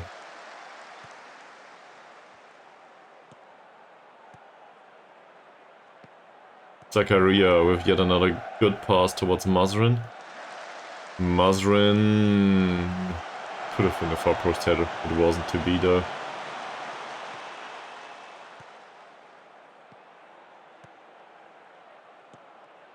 We cannot seem to get a hold on these strikers. And that makes sense. They are really good. I do not know how to cover for that.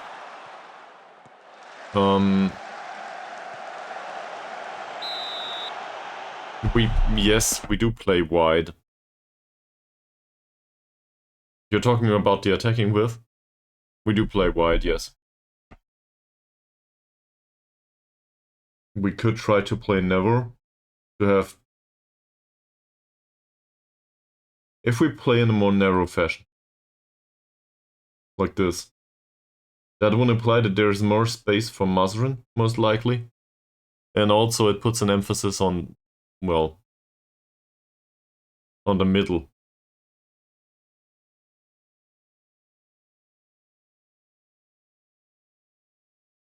But that would also create some space, most likely, right? So we try to do that. Also take off the time wasting, most likely. I'm not sure if this helps. I do not know enough about football tactics.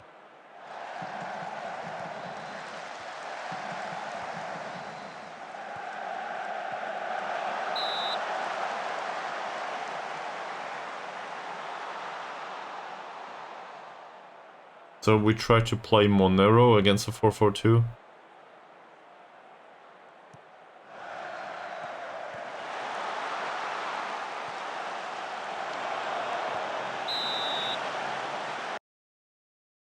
I see.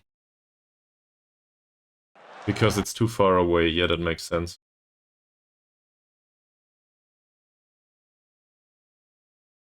He does have short passing enabled, and why is that? Well, because he's no good at it, right? Yeah, his passing's 9. He can actually do more direct passes. I'm okay with this. So in his case, that's okay.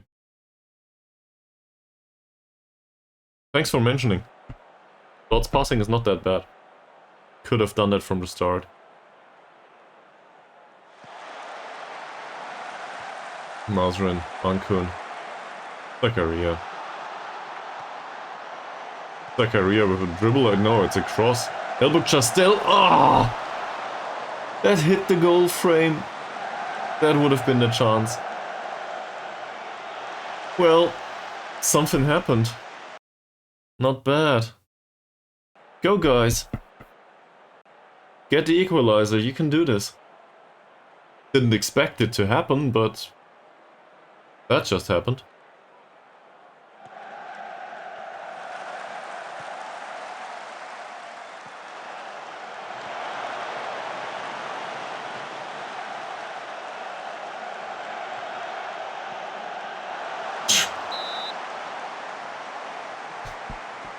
Nice save by Machalil. For now.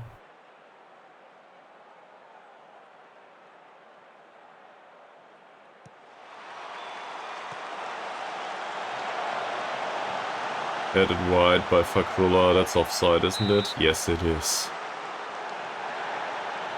We do have 53% possession though. So I consider that a success, I think. Doesn't really matter. In the end, the goals conceded or the goals scored win the game. Yes, thank you very much. Do it like this. Well, now it's too late. Ankun. Nice long ball towards Baru. Ankun again. Dort. Zakaria. That is bound to be intercepted. That was very close. Nothing. The quality of the build-up play is really concerning. And also, they can just play a long ball all the time. Our central defenders do not seem to stand a chance against their attackers. Offside. I thought it could have been a penalty. Offside is better. Obviously. Ah! That hit the post again.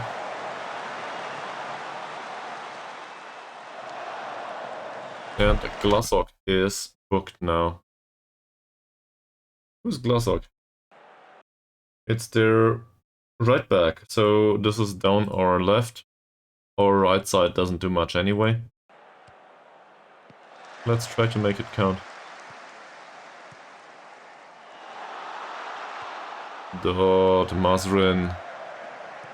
Another corner? No. Not another corner. Cross didn't end up with a striker though. Okay. This is, he tried to hit the upper stands, I guess. Goes in with a long ball. It does not get intercepted by any of the defenders. Usually we win these duels. We really have a hard time with that here. So if you lose all the individual duels, I know this is a... in German we would say this one goes to the Phrasenschwein. So that's, you know... common tropes, I guess. But if you lose all the duels, you can't win the match. Is it that simple?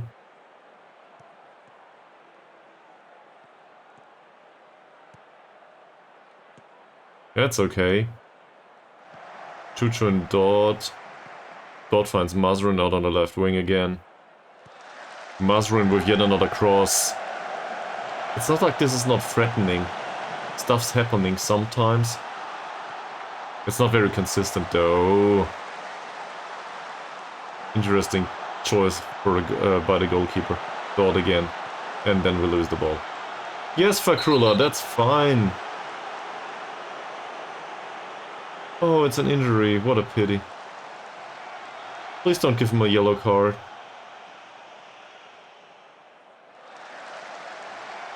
Yellow. Damn it.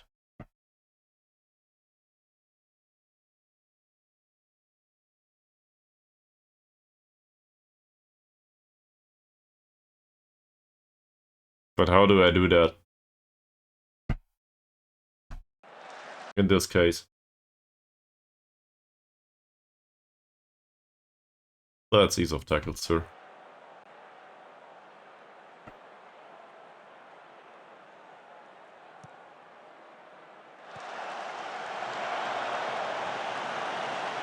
Great.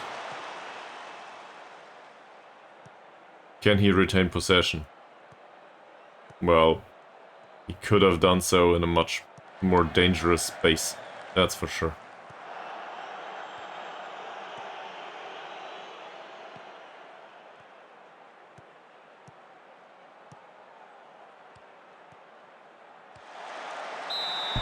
And a corner. So I take too much effort on controlling one player in my tactic to avoid weaknesses. Yeah, but a combined team ability is isn't that derived from the individual ability?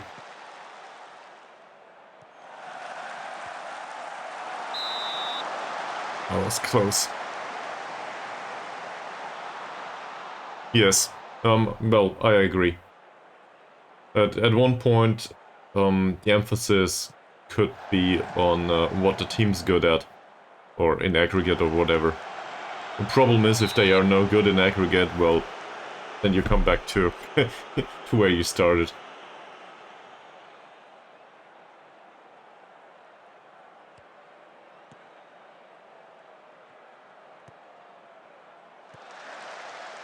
So I also don't know what this implies.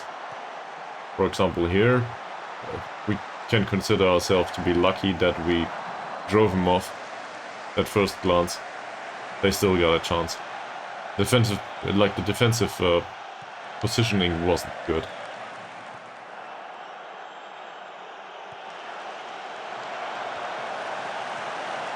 Don't let him shoot. He doesn't. Asmando cuts inside and Fakrula intercepts the cross.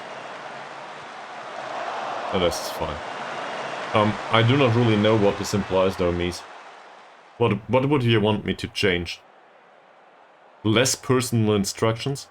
So they do all the bullshit all over again and lose possession all the time, try to waste some shots. So more low-grade randomness, basically.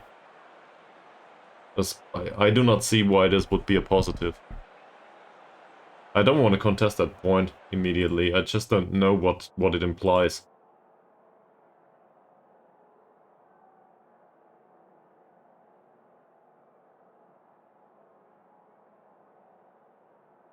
I do think we've been unlucky.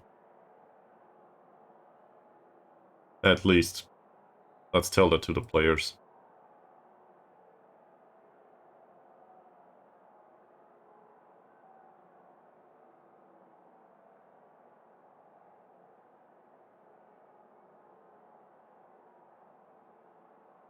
Yeah. But don't we do that? Like, the obvious example is a striker. Striker plays as a target forward. He's not perfect at it. We do think we need a target forward, though. In this situation. We could try to do defensive forward on him.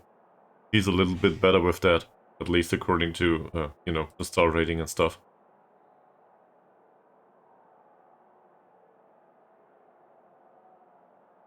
I think so too. But, like, putting him to, I don't know, be playing forward now, that will not help much, will it? He's no good at it.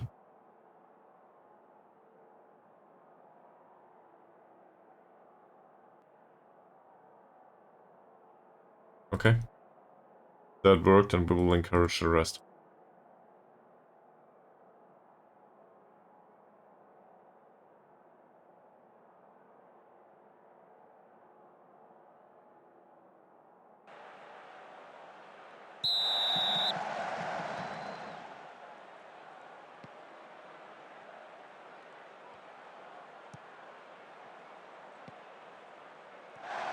It's just one goal for now. That's Zakaria. Mazrin tries to cover. He does get the ball, so that's fine.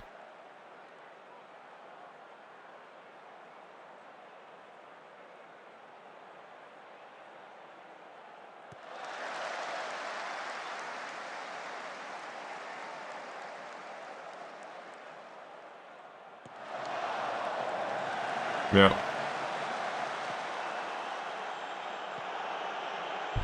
Who was that? Ankun again. Lost the ball to Mod Palsy.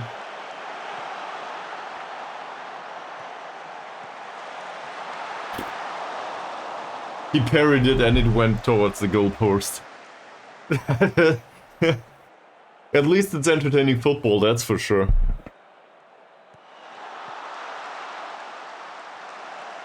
Fine. Try to calm down play a little bit.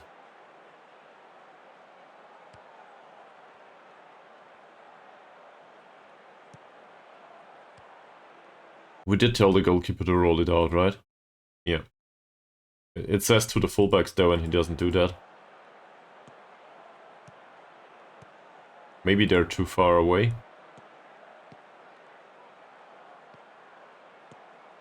Choo-choo, Ankun again. The idea is nice. Elbuk just still didn't anticipate it.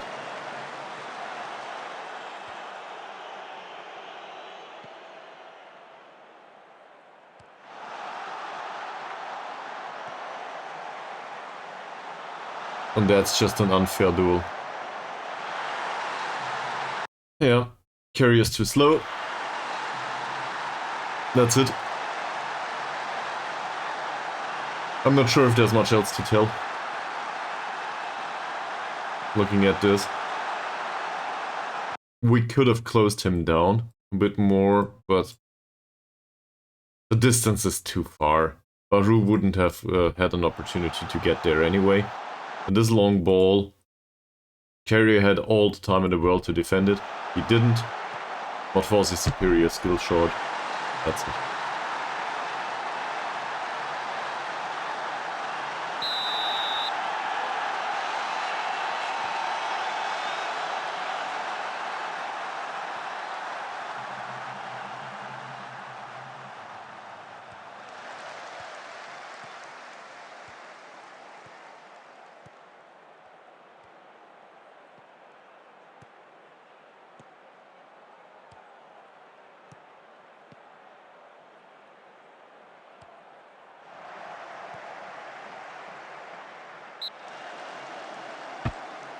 Should have done that last time.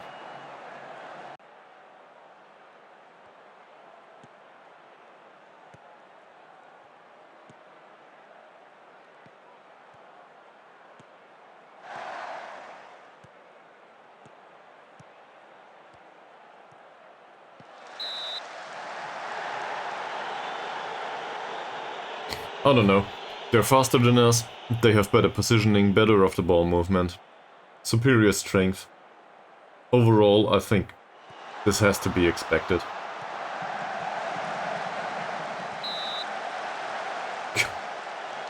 I was lucky.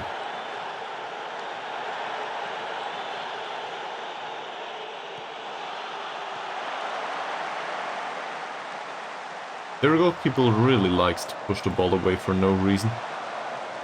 Could have claimed that. Is this intercepted? Yeah. Finally. Ankun. Why? He could have just gotten, I don't know, 5 meters closer to the goal. Dot again. Dot with a nice long ball. That's not bad, it's offside though. Was too late. 62 minutes into the match. It's not like we will turn this thing around, but we can at least try to get some sharpness into some players here. I think.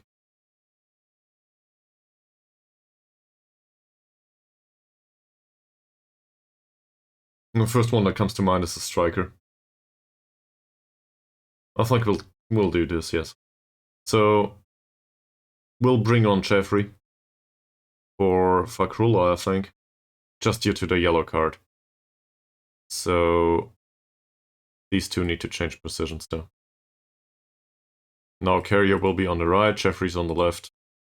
Both of them are slow in comparison to the other, to their opponents. There's not much I can do about this. Obviously, I cannot play them, but, you know, this game's lost anyway. They will not turn this thing around, and if they do, I will be highly surprised. So, same for Rosdi. Let's play him. Abba's nervous. I'd rather not bring him onto the pitch. I will bring Lee Choi-kin in attacking midfield. Why not? He might need to learn this at some point, and well, he's not sharp. It's not like Dot did anything. There's more direct passes here. That's not the case for him, that's for sure.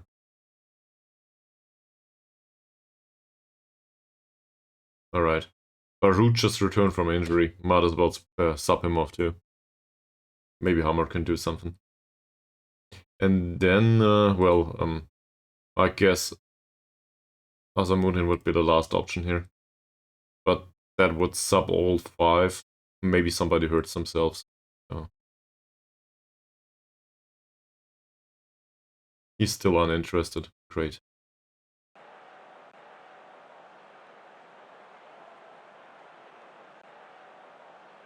The berating continues. Chuchu doesn't play well either. Ankun with some sort of a cross. Hammer. Oh. Well. That was probably the best chance of the match. On our side, that is. They had 2 good chances. They converted them. I think they had more good chances. So the result is entirely appropriate. There's no doubt about that.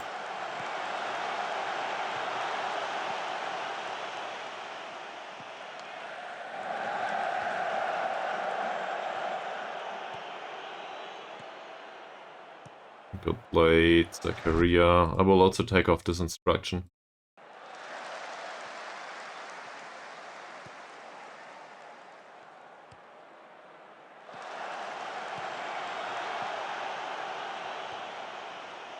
Just feels like most of our passing gets intercepted at some point.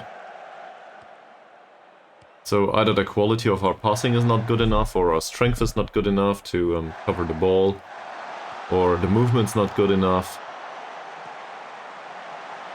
That tackle was not timed well. He wins the header, obviously, and Mochalil does his job as a goalkeeper for now. I'm not really pissed at the goalkeeper neither today. I think he did what he could.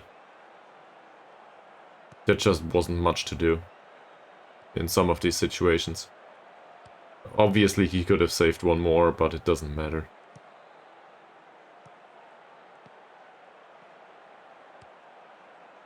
Well.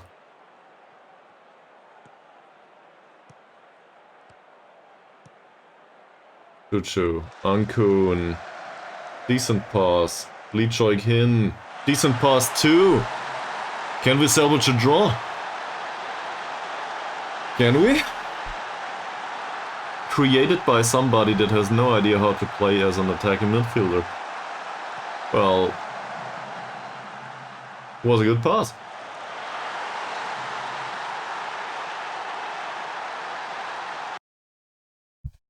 Also, this gives Elbak Chastel yet another goal.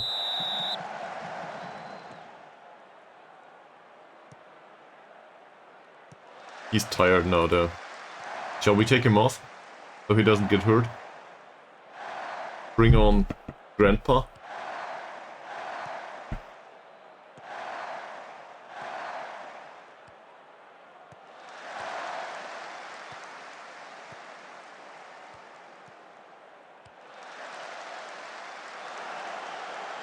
Watcholil claims the ball at least. Fine. The alternative would be to replace somebody in defensive midfield. Badrul Hisham, Arner, Ankun, Lee Choi-kin, oh, Zakaria, Elbuk Chastel, good pass, Chuchu, Rosdi, he's a bit slow, it's a cross though, we get a corner. So we'll keep Elbuk Chastel on the pitch for the corner, I think, and then maybe I will rotate the old guy in. Maybe that's what we need now. Maybe it isn't, but he needs the sharpness. So let's give him 10 minutes. Rusty... Nope.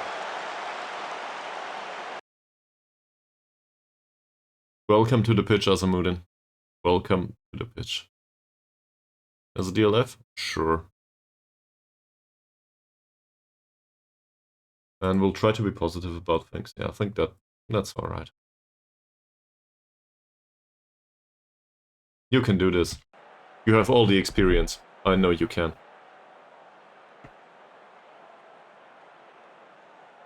Jeffrey. Zakaria.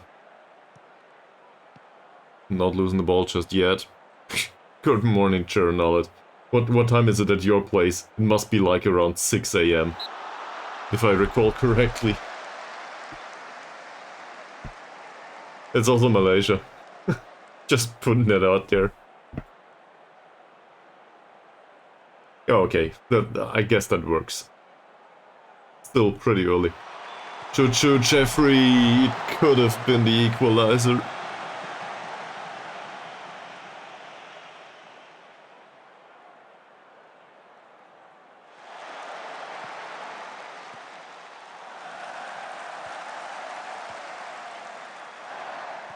Aripin.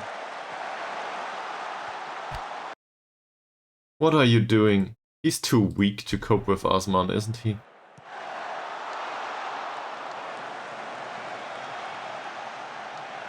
They need more physicals. Okay, last 5 minutes of the match. Let's throw it all forward. If we can.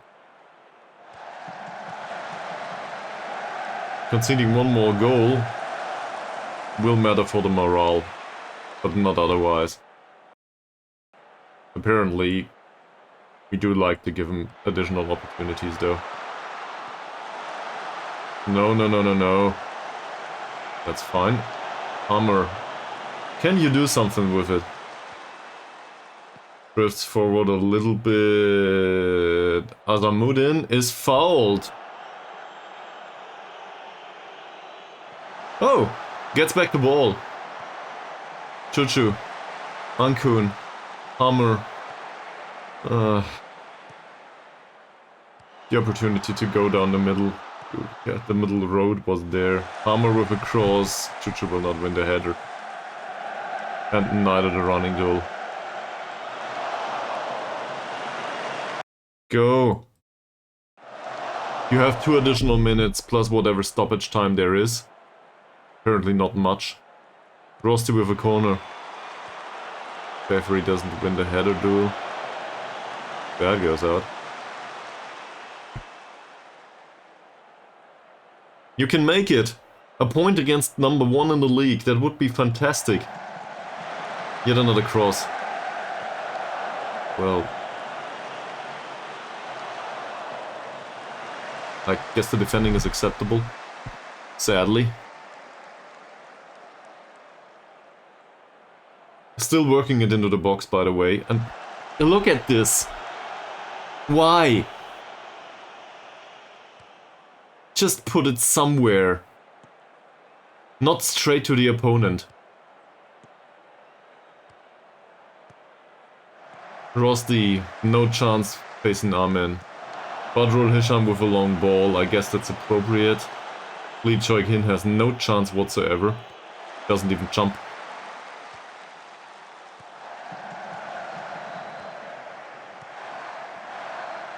And now we can't get the ball back. Jeffrey, we seem to can. Lee Choi-Hin. Still Lee. Good pass. Choo-choo. Decent. Zakaria with a nice creative ball. Ankun. He was in front of his man. He just didn't get to the ball. Choo-choo. Asamudin. Zakaria. Lee Choi-Hin. And it's a shot. We get yet another corner. It's offside. Oh, we get no corner. It's offside. Mordfausi.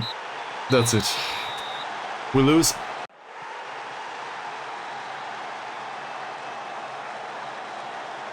I don't know what to do with this. Shall we be proud? We did put a performance on the pitch, considering how strong they are in comparison to us.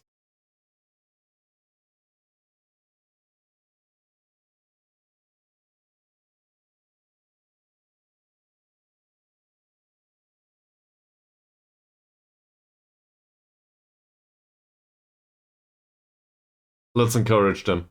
Morale in the squad is a concern anyway. Let's encourage them. It will be better at one point.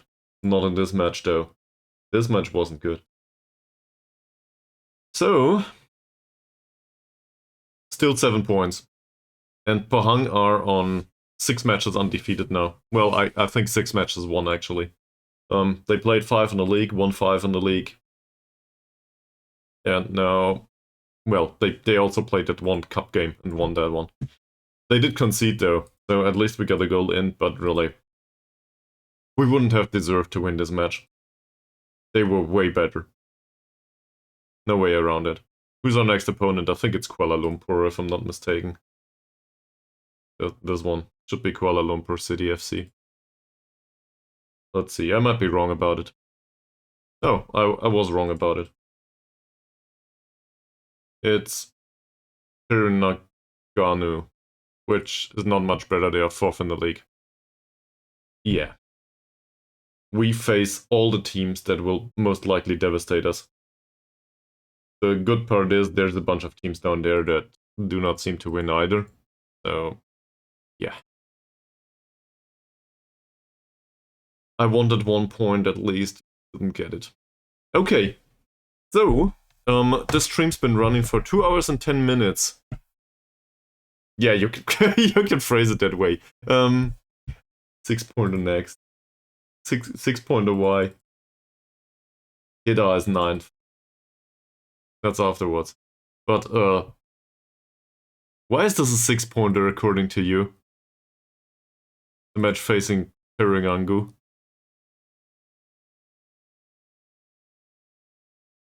Because we can get past them? Theoretically? I guess. Yeah. Well, okay. But to be honest, I'm just looking at this. I gotta be frank here. We need to fight against relegation. So it doesn't matter what amount of points we have in the end. Yes, yeah, I get that. But I'm looking at the bottom of the league. I know we are in 6th spot right now, but I have a look at the bottom of the league right now. This is what we are fighting against, being relegated. Perak is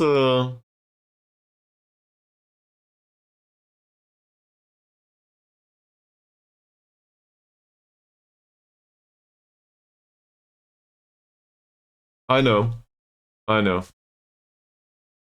But, well, I want to win. No doubt about that. I always want to win.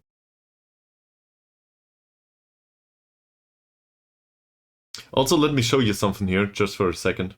There's something that quite funny, to me at least, that came up. I did, yes. Ankun's no good at it. At least in the last match. But that last match, it is not reflective of the entire season. Hopefully. Because, well, look at these players. Whom did we face? Him. Look at that. That is just playing material that is way better than what we have.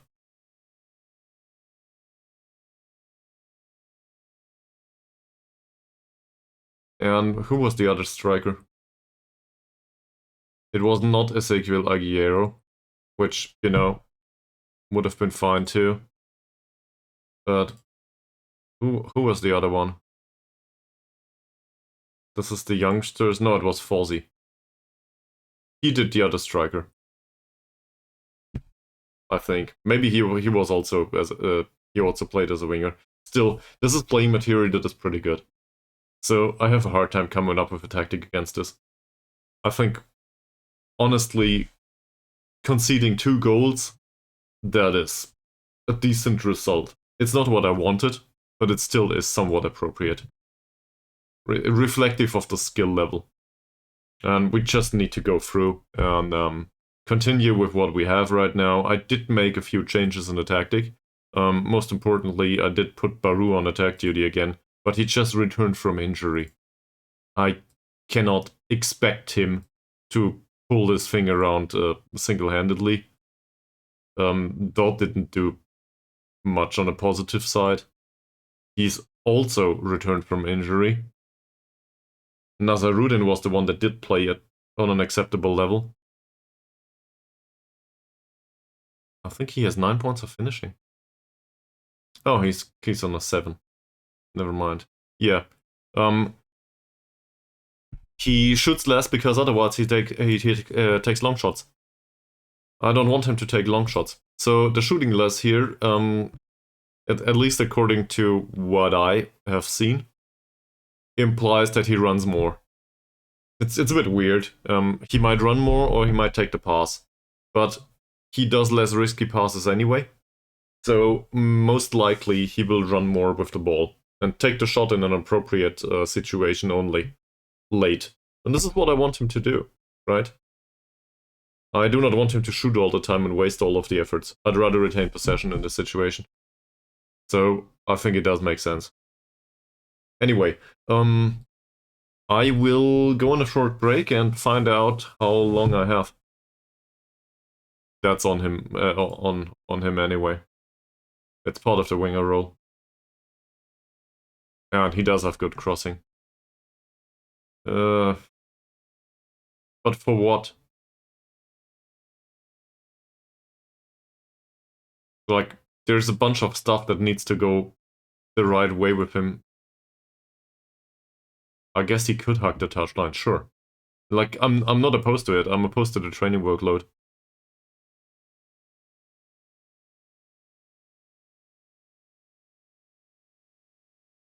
Let's get him back into shape first. I do not know, is he part of a mentoring group? That's also a concern, obviously. Where's Baru? Baru is with the fairly determined group number 3. So if we give him a trait now, we would need to, I don't know, hug touchline. What does hug touchline need?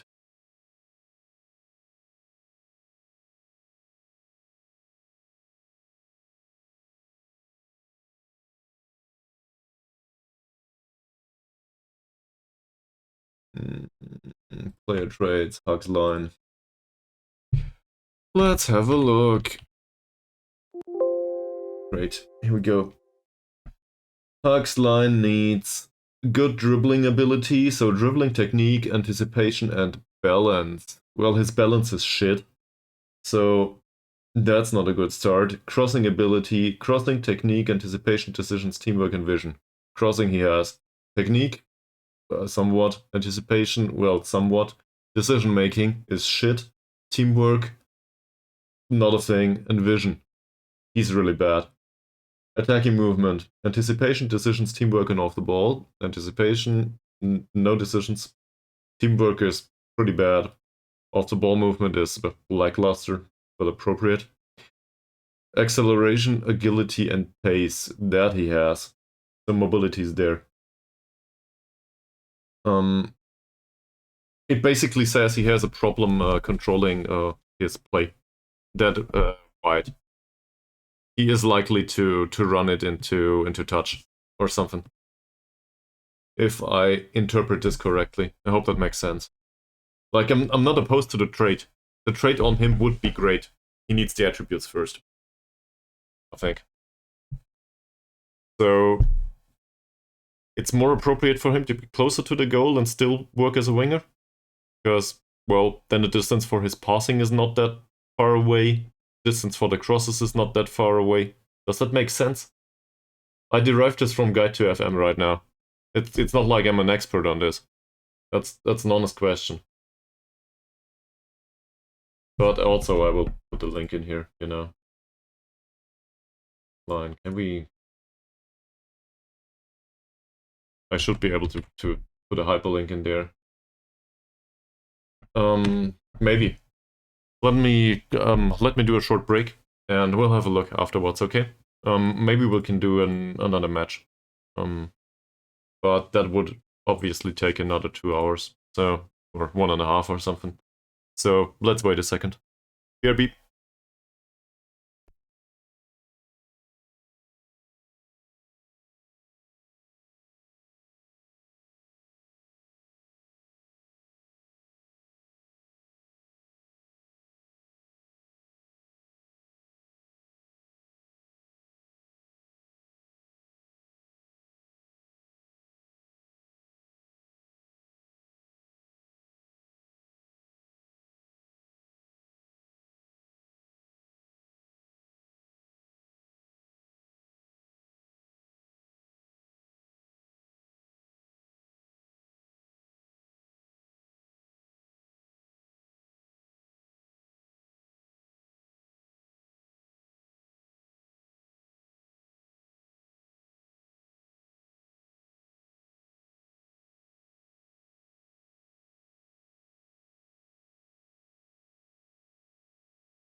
Well, I don't know. So, good on me for taking that break, but I don't know. I guess we keep it going. And if we make it to the next match, that's it. And if we don't, well, then we don't. I will probably be informed, though. So, you said dribble more. Let's have a look at the trade page. This resource is really great. So, that would be runs with ball more often. That requires good dribbling, technique, anticipation, decision, flair, and balance. Okay. Dribbling? Yes. Technique? Somewhat. Anticipation? Somewhat. Decisions? Bad. Flair? That's there. And balance. His balance is shit. And good mobility is there, and good endeavor, work rate is also somewhat there. I think dribble more, or runs with ball often, or runs with ball down right, runs with ball down left, that might be something for Baru at some point, yes. But same again. I think he has weaknesses in his player profile, and in the attribute profile so far. So running with the ball more often, he would lose balance, is basically what the problem is, I think. And maybe he wouldn't decide, how do I put this? He would dribble in the wrong situations, basically. That's not that bad, I think. I'd rather for him to dribble more often than not. But it seems like he cannot stay on his feet once he starts to dribble. I'm not sure. Hopefully he just increases all of these attributes a little bit. But we'll need to wait.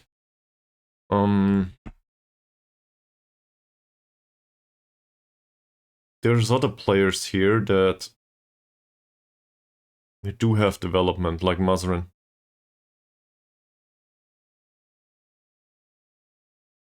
In his case, for example, knocks ball past the opponent or something. That could be appropriate. That said, he's got the pace, and he knows what to do with the ball once he knocks it past the opponent and gets back to it. That's fine. He's really bad on the mental side, though. Like, this is not horrible anymore, but he's not good enough to knock the ball past the opponent most of the time. I think he should... Well, if we emphasize him on off-the-ball movement, decision-making, and anticipation, all of a sudden, he has the mentality to knock the ball past the opponent, for example. So in that case, I think it would be viable. But...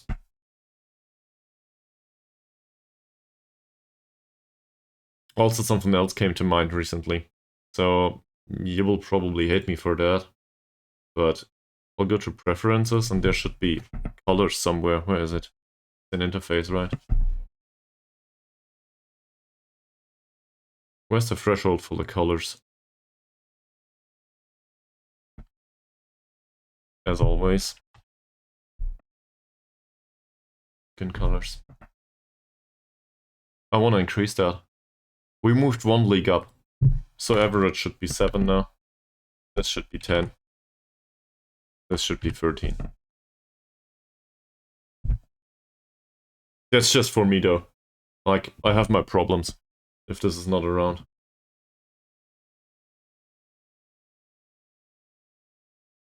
So we'll do that. Well. Yeah, but it depends on the league though.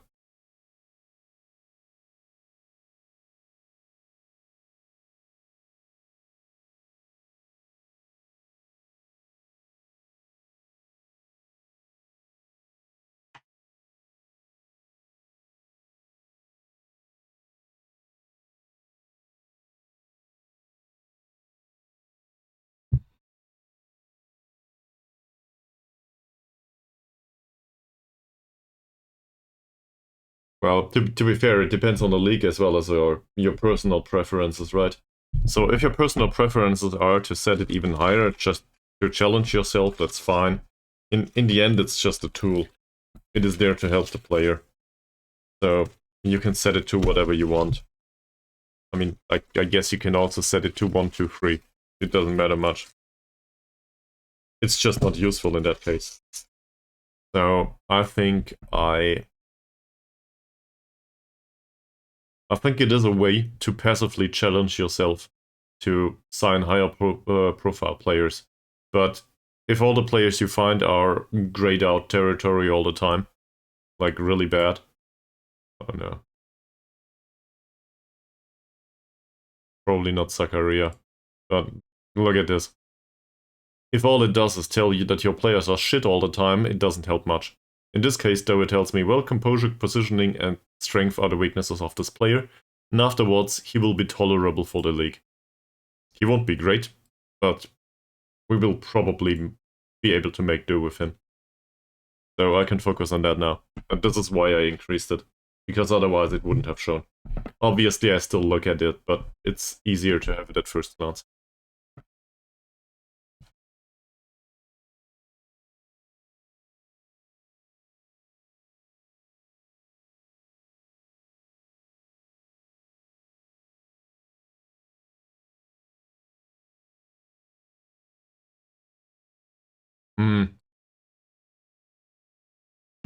It's also a setting that is not bound to the save, as far as I'm aware.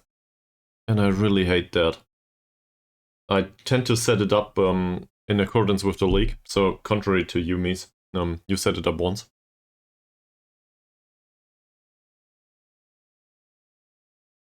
Mm-hmm. Okay.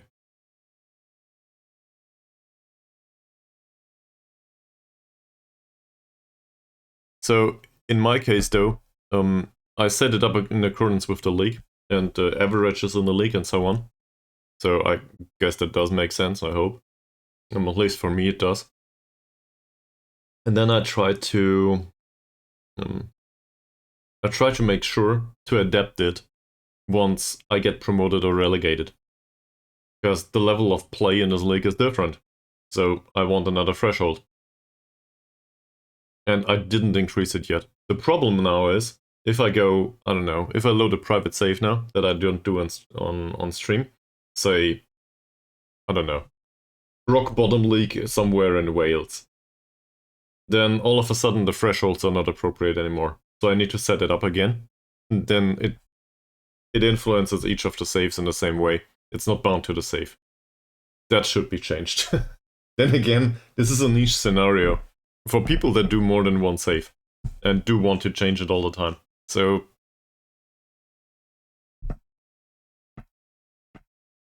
great. I see. So, they play tiki-taka style. Also dangerous opponent who will make life very hard for us.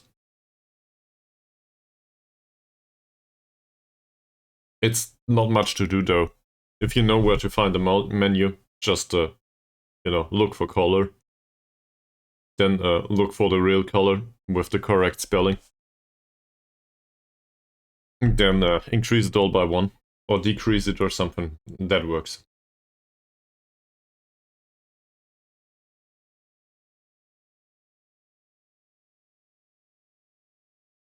It's a control possession style. It's tiki-taka. They do seem to be very bad with set pieces. They are fast. They are somewhat gifted in the mental department in his case. This is good. He likes to run with the ball, sadly. And he's good at it. This is not horrible either.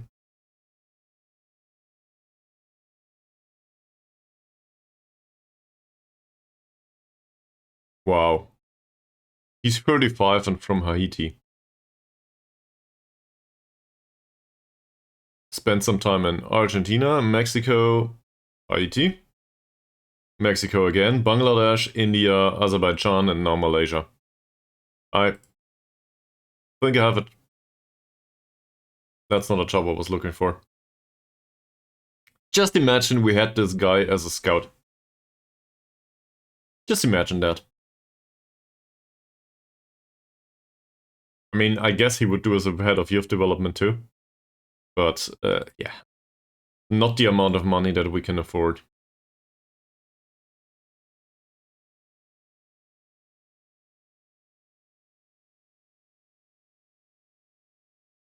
That makes sense. That does make sense. I mean, I guess it's unfortunate and, well, bad luck for you, but it does make sense. Yeah, sure. That's why we are sitting with 700 something right now. Ooh. 19-year-old came up. Oh! What is going on with our scouting department?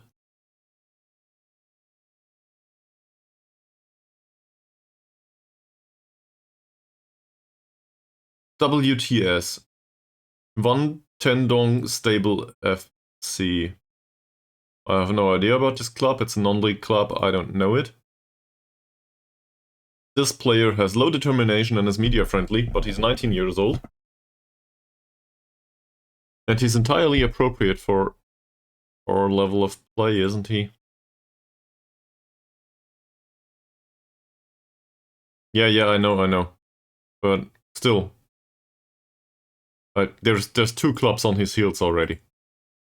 PDRM and KL Rovers. Also, the estimated wage is way too high. I realize that this is appropriate, but I cannot afford it anymore. And, well, for low-level determination and blah blah blah, I do not want to.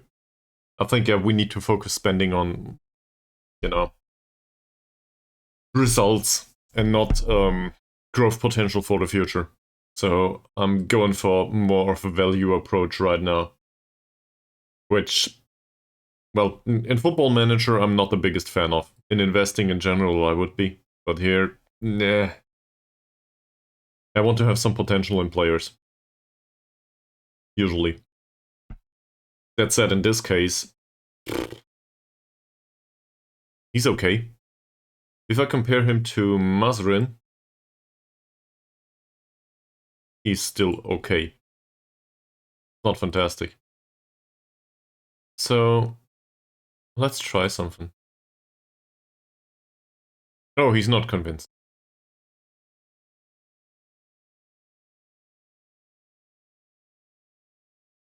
Sure.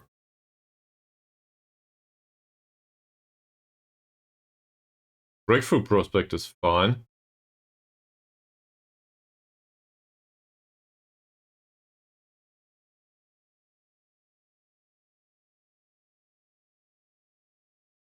We could try to find a loan move for him.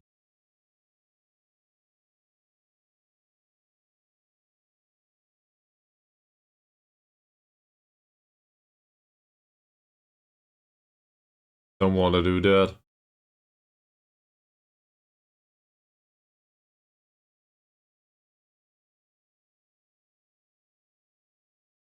I mean, I guess I would do that, but that implies that he plays.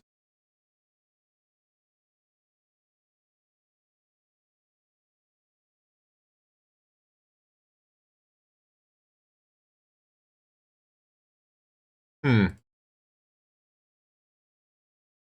The stepping stone variation wouldn't be that horrible either. It sounds horrible, but I don't know. We'll try to do the lone move.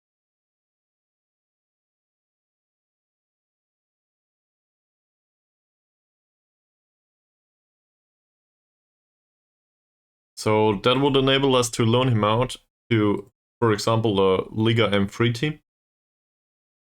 Just let him play there. And I will include a clause for the stepping stone here. I might regret this. Most likely I will. So now he wants a minimum fee release clause, if this is appropriate to him at all. I don't know. With the stepping stone thing, he's fine. He believes he's important enough to have first team football. Sure, as a breakthrough prospect, yes. Okay. Why can't I suggest this anymore? That's fine, I agree with you. Oh, it's not good enough for him. Okay. Let's do this.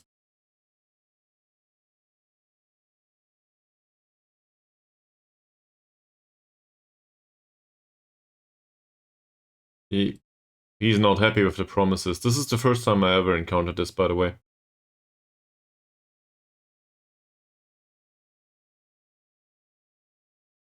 Yeah, I don't know what to do. I don't know what to promise him.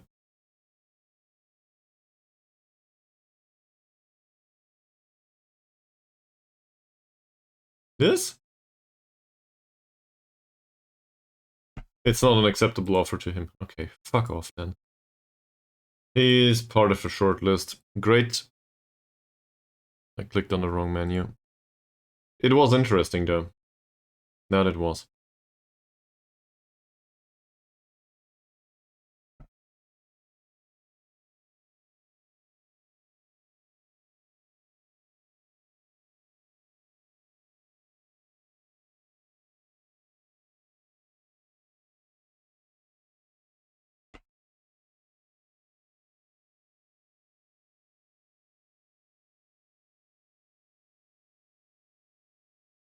Alright. So, we just need to get through this match, I think. There will be better opponents available later on. Well, better in the sense that we stand a chance. If you look at this, they are 4th in the league right now. Kida, 9th. We still did lose to them in the Shupi Piala FA. Then there's Johor DT, yeah, good luck with that. And Selangor. Selangor are 5th in the league right now. Obviously a lot can change. KL Rovers later. For some reason, we will face KL Rovers straight, I don't know. How much is this? 8 matches later? Something like that. We will face them the second time. And afterwards, we will not face them for the entirety of the rest of the season. So we faced them twice prior to playing everyone else once. That's weird, but that's how it works. So the league here seems to be a bit, I don't know, all over the place. That said, we will play Perak, Kuching, Penang, and Kelantan at the end of the league. At the end of the season. And end of the season it is, yeah. So, that makes sense. We will have to face direct competition later. Might as well scout these matches, it's not like the scouts have anything else to do.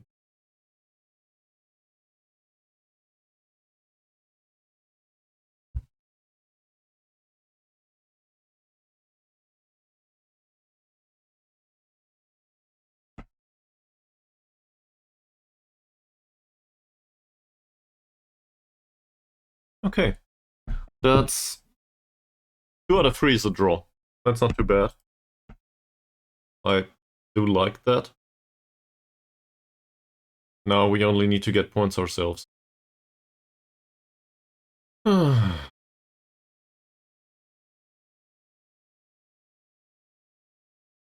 Sure.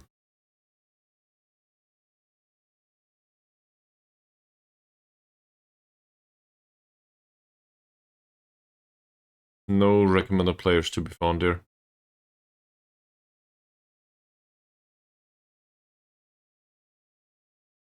So, what went wrong last time? Well, some of the players don't know how to play their roles. That's one thing.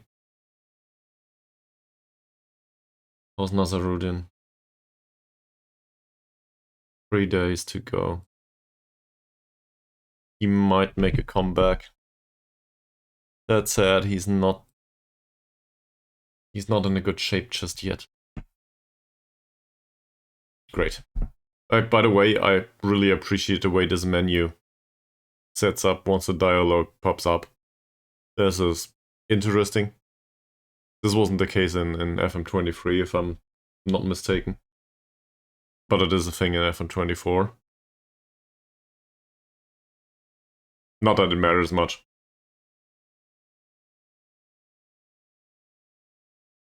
It is a little bit funny though.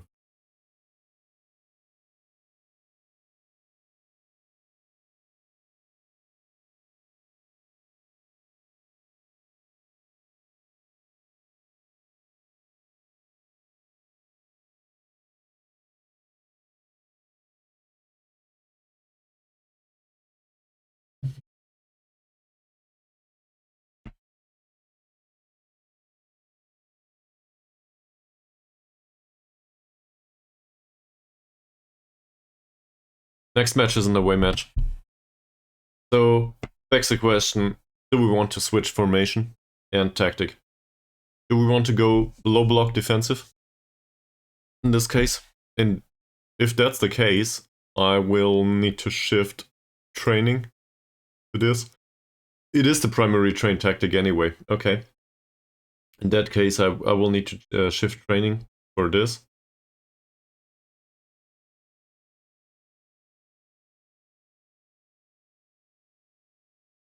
Is this a good idea? I don't know. Could be. How's the opposition supposed to play? They do tiki-taka. Hi, Strong J. Welcome back to the stream.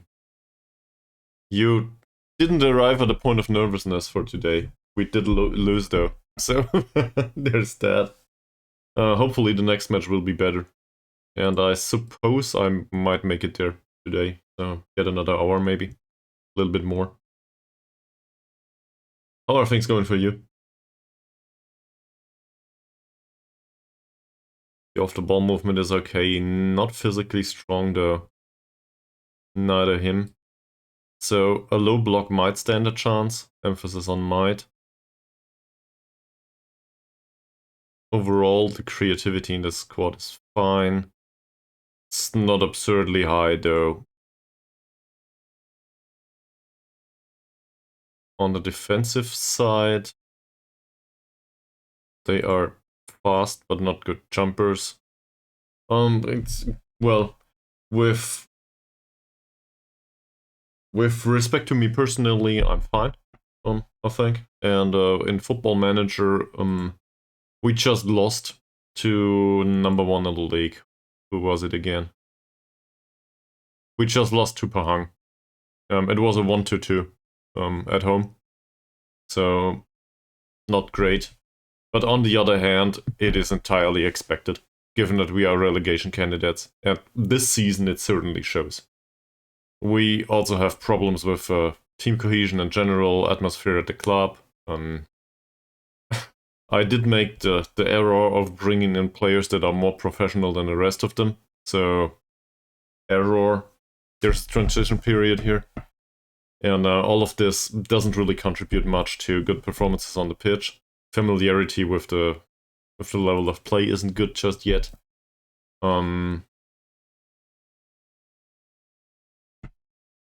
Yeah. So that's what happens in FM right now. Also, a bunch of injury issues popped up recently throughout the last few streams, and they are slowly starting to seed now. We did switch the entire physical department, physio department.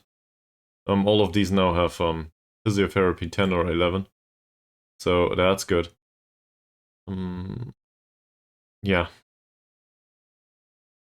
So hopes are injuries will not be a major concern in the future, but some of our players are just prone to injury. There's no way around it. Also, some players, like the central defenders here, they are not appropriate for the league, and that might be on me. I might have fucked it up because, well, they are slow. So, yeah, everybody else is fast, they are slow, that will not help much.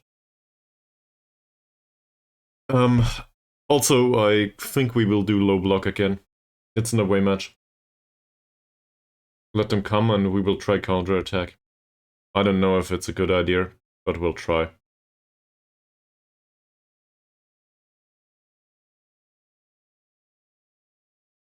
So there's that. Yeah. Let me know if you missed anything and want to be informed about something, or I don't know, I have time. Like, I guess another hour. So as long as we make it to the end of the next match, I think we'll be fine. But hopefully we can get at least a point, a draw. Journalist says this is a 6-pointer because, well... in the first league in Malaysia. We got promoted last season. So the league is called Liga Super Malaysia, at least according to FM. I don't know. And yeah, this is #1 league in Malaysia. We were in Liga M3 last season and got the club promoted on Razor's, on Knife's Edge, on a Razor's Edge, something like this. It was really close that we got the club promoted, and also we were expected to go down even in that in that league. So to be up here is how do I put this? I best emphasize it here. It's in the stats, I think. Stats, team detailed. Here. The salary per annum is probably all you need to see. This here. So we pay approximately 100k per season after going up. The next club pays 250, and well, top club in the league pays 2.42 million. So there is a teeny tiny little gap there, if you want to put it that way, and it certainly shows. We should be rock bottom with 0 points. We aren't, so I call this a success. That said, we will need to improve. And the income side for now doesn't look good. Doesn't look well. Damn.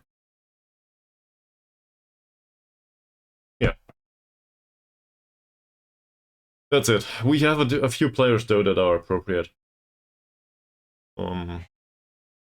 For example, there's one central defender that I'm somewhat fond of. I think we can keep him. We have a striker that is okay. We have a left back that is okay.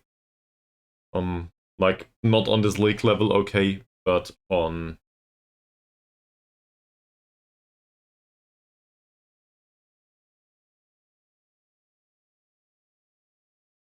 Sorry, message just came up.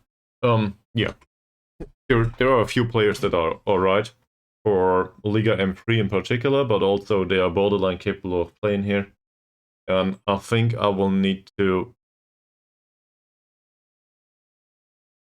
get rid of the holes in the squad throughout the next seasons. It's not a thing that can be done from one season straight into the next. There's also a youngster that I'm interested in, Zakaria. He is the best that came up recently. I think he's youth intake. He's youth intake from our sister club, Sarawak. So, that. I like him, in particular the personality. Is there anything else to tell? We lost one of the two trained players. Chuchu is still around, so I guess we could rename him and with his real name. Who's the glue of the club, though? Is it Thomas?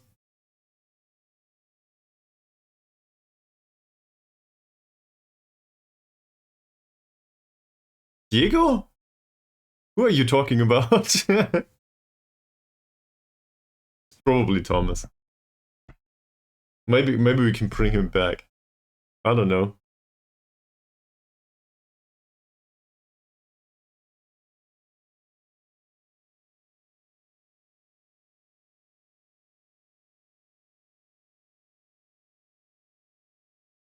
It's most likely though that oh.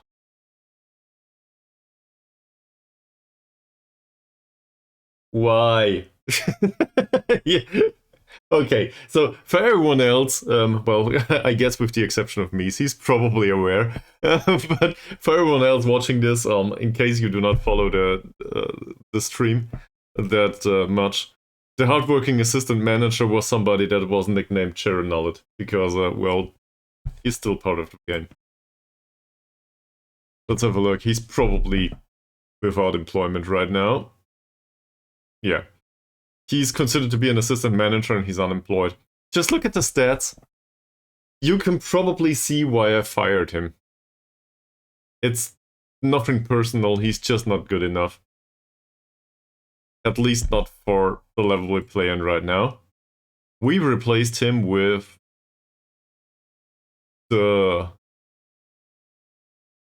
Where is he?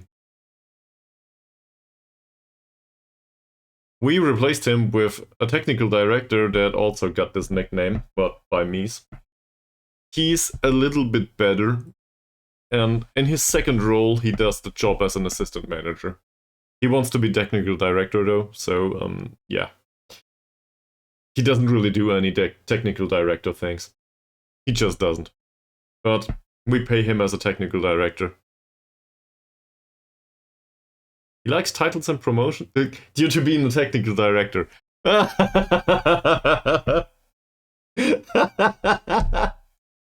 Well, whatever the case, he's definitely a positive for the club right now. Worthless. Oh, you're great, Journal. Thank you very much for making me laugh. That's fantastic. I enjoy this. Yeah, so that's the thing.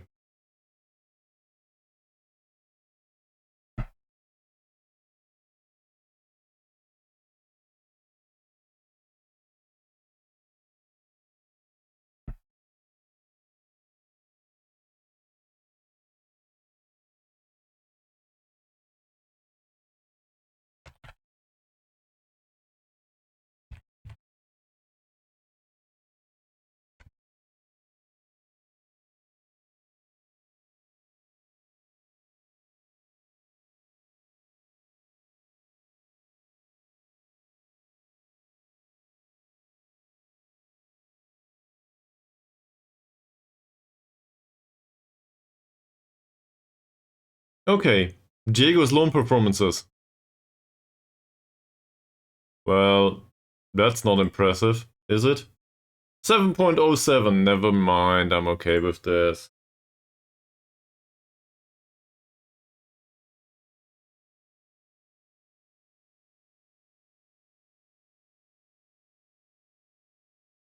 There's a top target recommendation. Oh. From Manyong City? We should sign him, it says. Well, should we? He's interested in a transfer. He does know how to pass the ball. He gets forward whenever possible. Has no idea how to put the ball into the back of the net. He's 25. He's not horrible, but he's not great either, is he?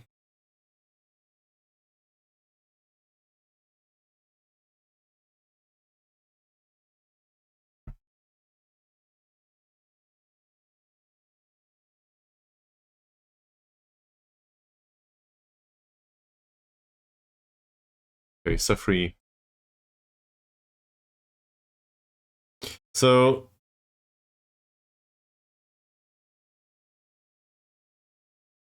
he got some professionalism, but he lost some ambition. I guess I prefer professionalism to ambition anyway, so that's fine. Also, coaching license. I now have the national A license. Yes! Great. That certainly took a while. Now we will do the next one. I guess we could try to ask for one. Continental C license, maybe? Come on, guys. Let me have this.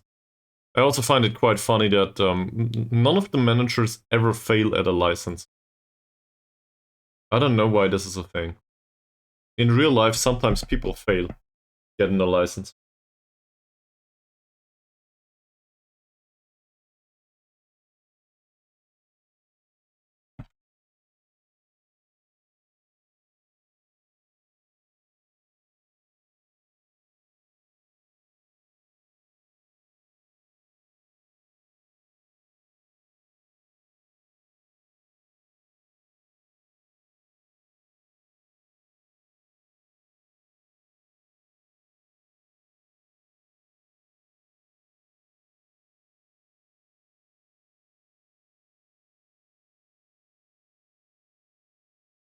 Yeah, any thoughts?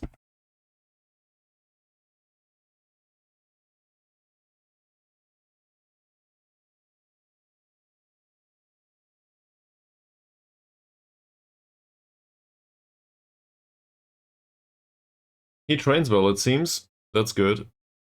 Or not. What's going on here? The average training rating of 7.0 hasn't been achieved, really. Has it? We'll see.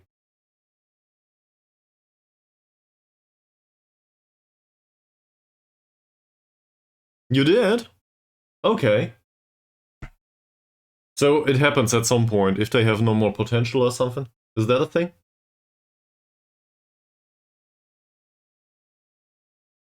I did bag a coaching license recently in real life. That, you know, nothing to be proud of though.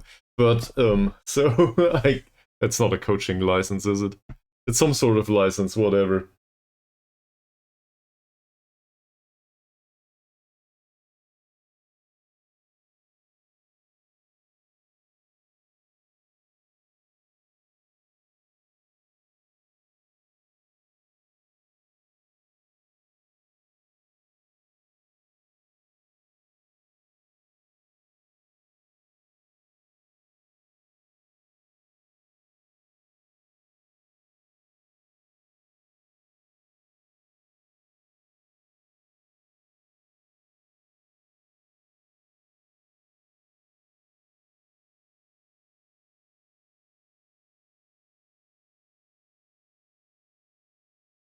Okay, let's have a look.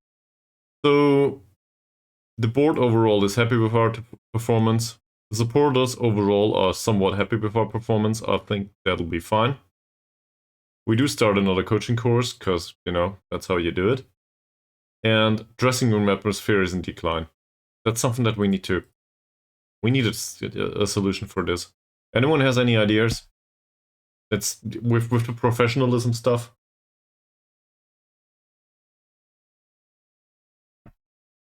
How do we cope with this?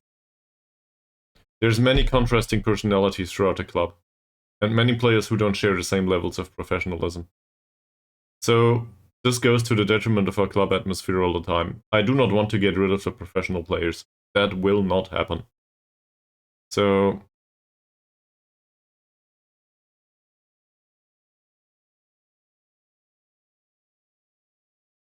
this is what I'm going for, yes.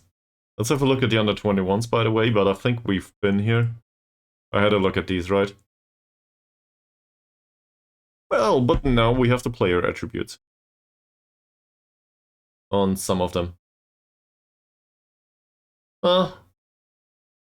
Is this bad? That's not too bad. Could be worse.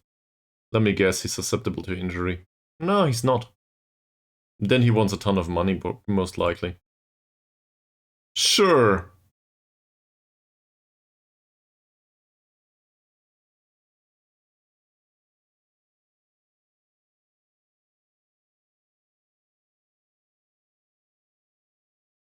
Well, I guess that would do for a central defender, but the mentals are really bad and he's 24 already, so I'd rather not. Sulaiman. Does anyone know a player named Sulaiman? That's our former loanee, isn't it? It is. He was fine. But now he wants money, and I still do not want to pay that amount of money for him. This looks impressive according to the star rating, but I'm not convinced. But I think there were no professional players in here, if I'm not mistaken. I was hoping for a professional player, but that just wasn't anyone. Yeah. Okay. So, we'll skip a little bit forward and I will do another bathroom break and also get some fresh water. So, BRB. Might take a minute or two.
So, if everyone that is not professional gets fired, there's the camera.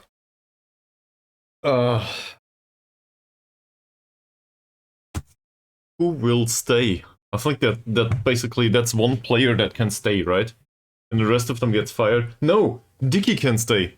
Then we have 1.25 of a player, maybe, that can stay. The rest of them need to leave. They are not professional. That's how it works. Or not. What's with Amang Amat? That's it now. Yeah. Well, this will probably see us getting relegated, though. Thomas probably could have stayed. Come to think of it. And there might be other players in here, but players like Jafar will probably need to leave immediately.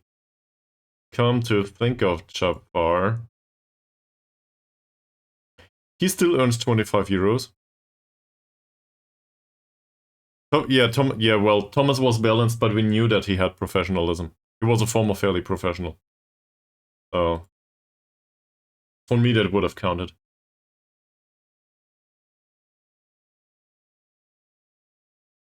Would anyone be willing to take him in, maybe? Let's try. And we should probably try for the others, too. It's been a while since I did that, right? For example, Silverai, why not? Oh, because he's on a non-contract. Never mind. Abidine? He could do with some playing time, sure. Doesn't want to, though. Saidi?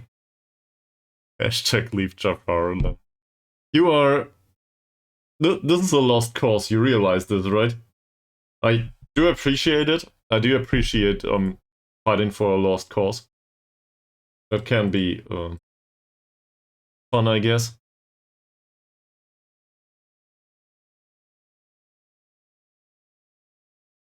In this case, though, you pick the lostest of all of the causes. The most lost, whatever. Rock bottom, basically.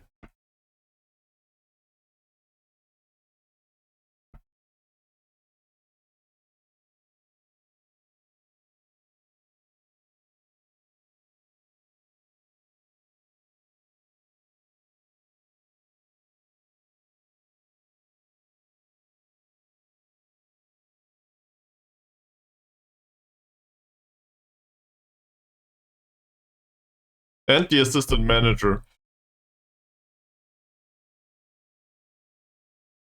It's all just an effort at alienating my audience. You in particular. That's all I'm going for, yes. This is why fans are never happy with the football club. Oh man. If this ever gets serious at some point, you need to tell me. after the experience with explosive birthday cake back then, I'm not sure if I can cope with another one of these cases. Seriously. Like, as if I ever do anything just to, you know, please somebody or unplease. You're in charge of trolling.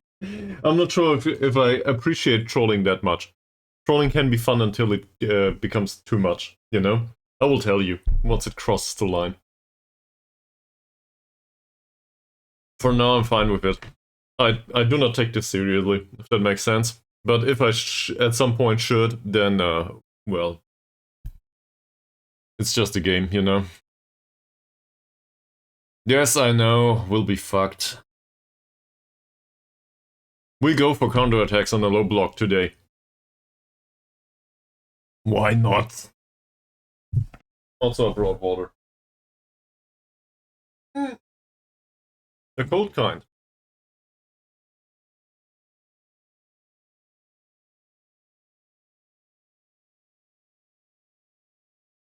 Drinking enough is a streamer's nemesis in fields.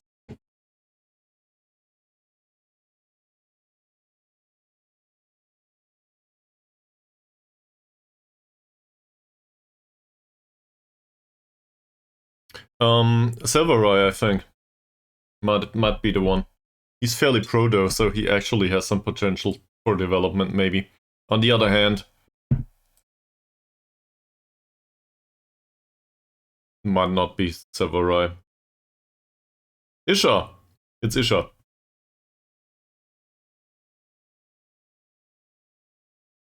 Unambitious though, so...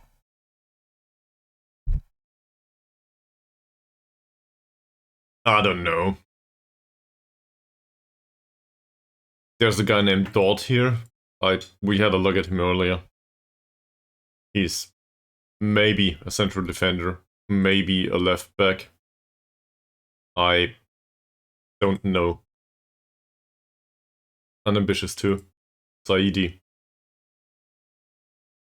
That's better, but not good. Jafar, we know Jafar. Harsh Singh. Well, I like the dress code. This is not hair, is it? This is a bandana. Do I recognize this correctly? It's really hard to determine. In general, I think their faces are really hard to make out. So I don't know what happens there.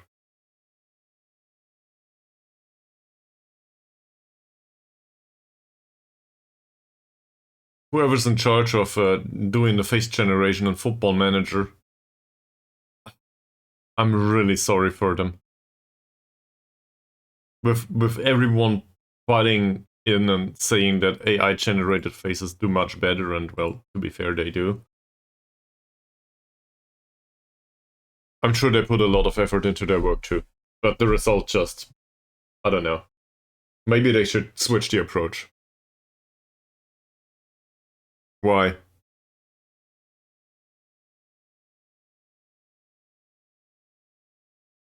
Is any of you responsible for face generation at Sports Interactive? In case you are, well.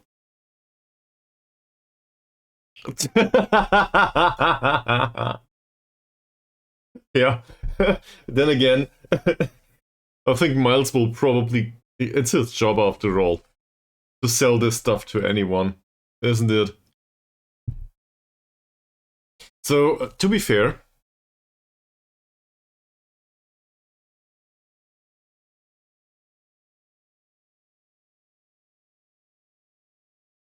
that slots in nicely with whatever else people post on Twitter /X/ whatever Elon Musk decides to call it tomorrow. Most of it is bullshit. It's not worth following it anyway. I don't know, there's a reason I don't have a Twitter account. I just think the entire platform is a waste of time. But maybe that's just me. I don't know. How many of you use Twitter? This is a really interesting... No, this is the wrong button. Sorry.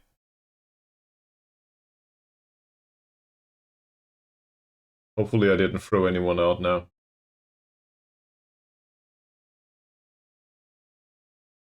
Did I just throw out the entire chat? No. You're still around, right? Accidentally I enabled sub-only mode and disabled it subsequently.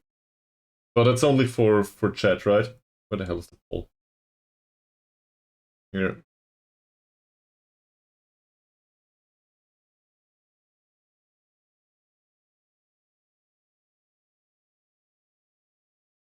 Obviously not something I'm going for anytime soon, sub-only mode.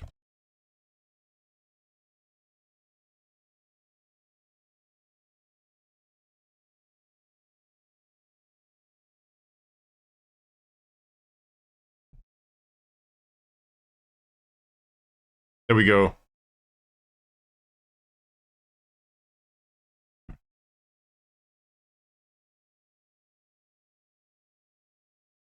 I certainly don't, but if everyone else uses it, I guess I might be forced into making an account.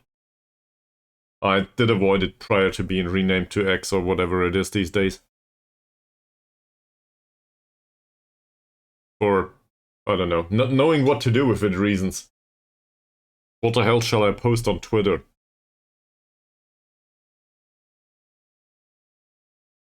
Let's include a bot that posts once I start streaming or something. That doesn't make sense.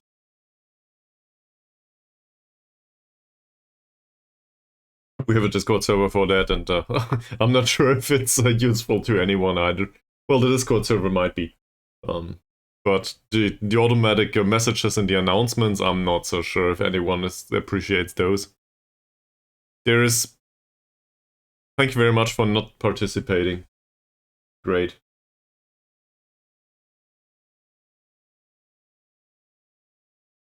Good poll.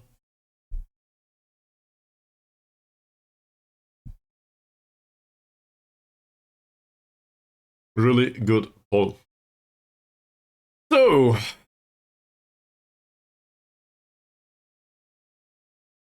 How do we get a point in the next match? Low block? Play dirty? Maybe score on the counter? And fingers crossed for a result. That's all I can think of.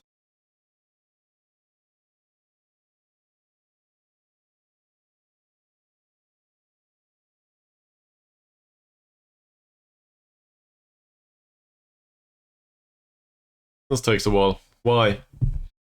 Why does it take a while?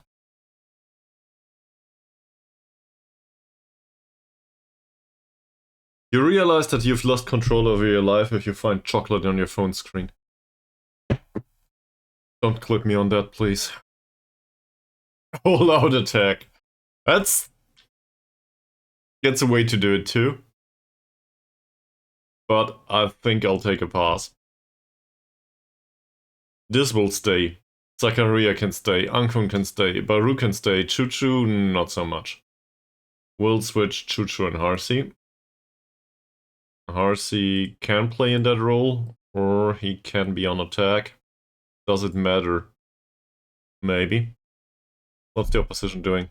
4-4-2. Me. What's with Dodd? Is Dodd any good here? He's considered to be tolerable central midfielder on attack, it says. So that's not bad. McManamy could also play there. Shall we play McManamy instead?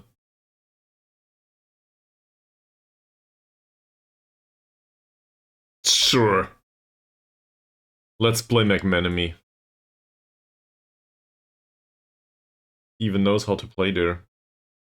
What about Dodd in comparison? Dodd's worse. Okay, we'll play McManamy. He knows how to play in the position at least. He also is not completely fit, but that doesn't matter. He'll get there. Same as Baru. Maintains sharpness right now. Well, could be better. Elbuk Chastel has no idea how to do pressing forward. So, either we put him back to target forward, which is the standard role here. That's probably better, isn't it? Alright, we'll do it this way. That does make some sense given that he goes through the middle. Ugh. Is he good at goal scoring? He's horrible at it. He does have a decent long shot though. So maybe McManamy will hit the back of the net after all. Azamudin's around, Chuchu's around, Hammer's around. I think we can probably throw Hammer off for now.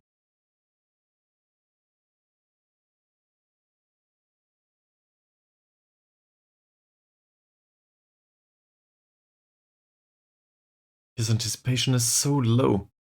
How do you get that? Go back, please. We'll train him like this, given that this is the role that we're targeting. Chung King will be gone anyway. Do we need to bring along anyone here? Mazrin on the pitch. That's fine. Harsey is on the pitch. So this is fine. Chung King. Do I really want to do this? I don't think so. He'll be gone anyway. McManamy, we just put him to the pitch, so that's good. Naravi. That's a goalkeeper that will leave us. No. Hisham. Yes. He's on the pitch. Abba is not. Zakaria is. Abba's on the bench. Zakaria, Rosdi. Dicky, I do not want to. Ankun, yeah, that's fine. We will need to see how it works, by the way, with Ankun in central midfield. That's not horrible. He's starting to get the hang of it. Might take a few more dozen matches, but he will get there.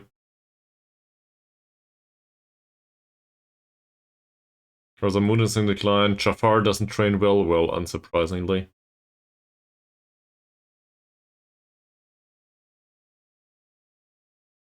And he doesn't have the ambition to have a target. Hammer, I just... No, we'll play Baru. I thought we'd bring him along, but no, we don't. We could bring Nazarud in, but he's not there yet. Maximum of 45 minutes, it says. He came back with what? Broken collarbone or something, right? No. He's the one with the pulled knee ligaments. Look at that. It's all moderate, it says. So...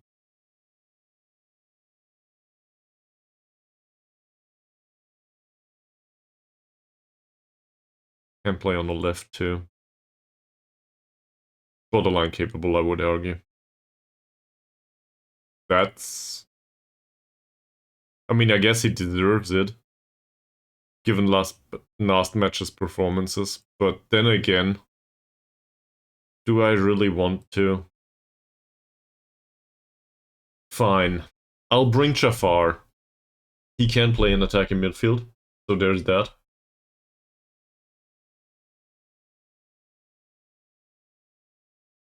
I don't expect much from this.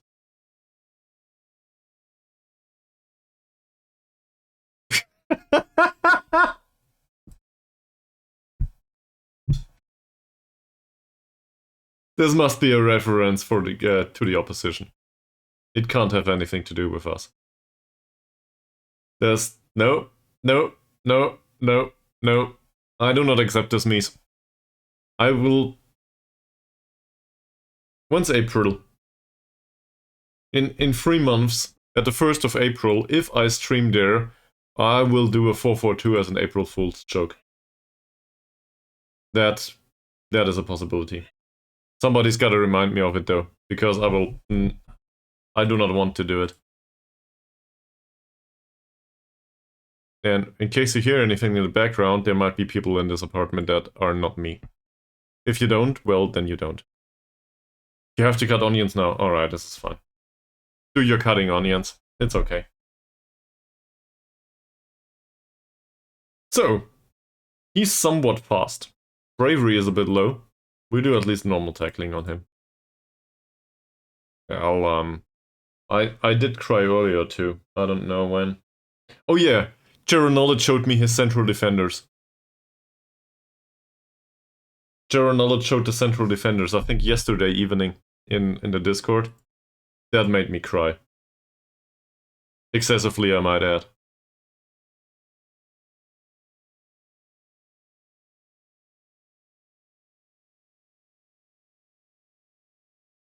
Rezwan, dribbling's good, bravery's bad. I think normal tackling is fine on him. I do not really know. Marking this guy tightly with that off-the-ball movement will be not very successful. Minta, off-the-ball movement's even better. Pretty fast. But assuming we have success with our low block, we will be more or less fine marking, well, the space out of the game, I guess. This guy's passing is better than his crossing, but I still want him to be shown to the inside, if I can.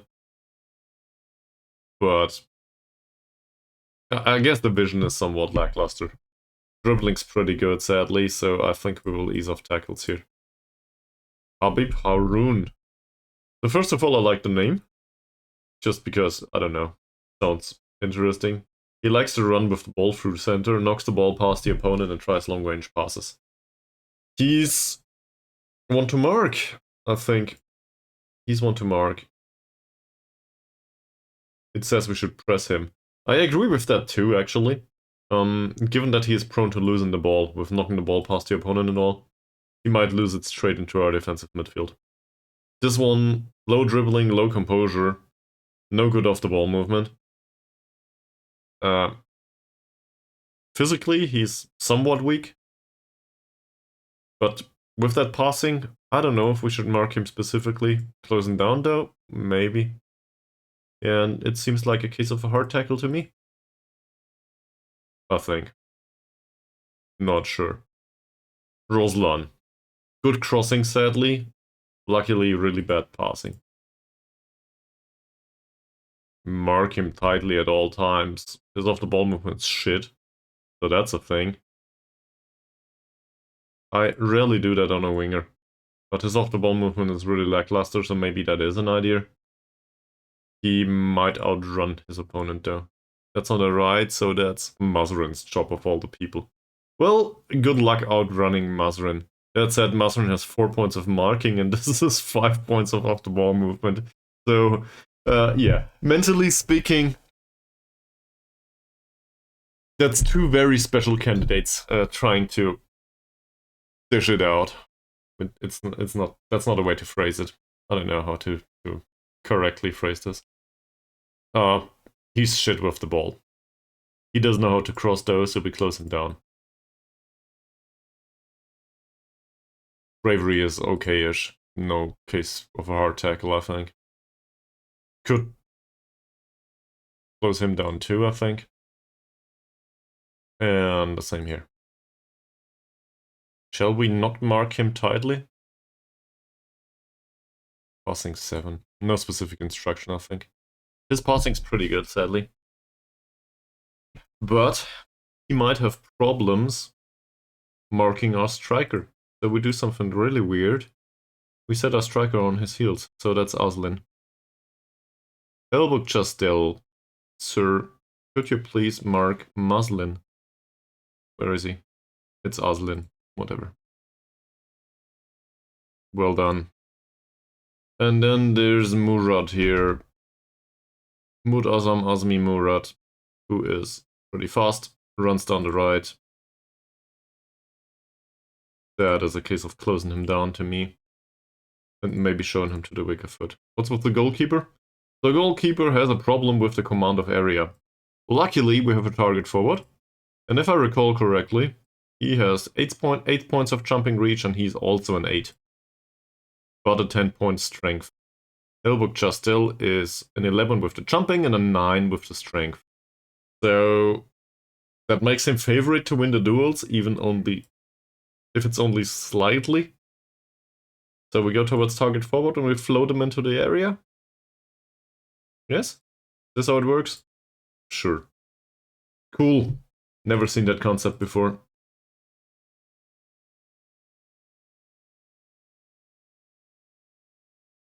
We should probably set this up as a standard, but then again, our target forward is at the edge. Sometimes he's not good enough to target forward floated crosses all the time, and sometimes he is. McManamy does have a decent long shot. That said, his passing and his vision are good too. Decision making is pretty good on him. His off-the-ball movement and anticipation are very lackluster. I do not want him to cross the ball at all, if I can avoid it. Shall we let him take fewer risks or more? His flair is pretty bad. Passing ability is not exciting just yet. His dribbling is rubbish, isn't it? His dribbling is 1. Okay. So that. And we take more risks. Why though?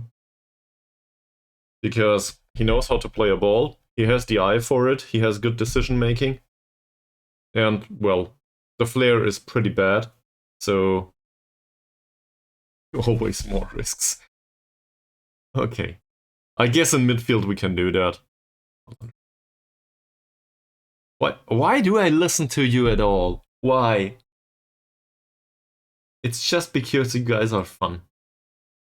Okay.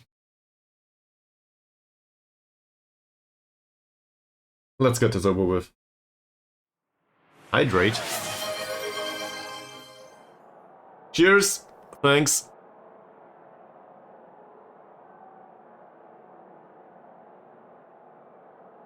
You said to put it all on red. Now I'm getting aggressive. Don't you tell me to need to cool down.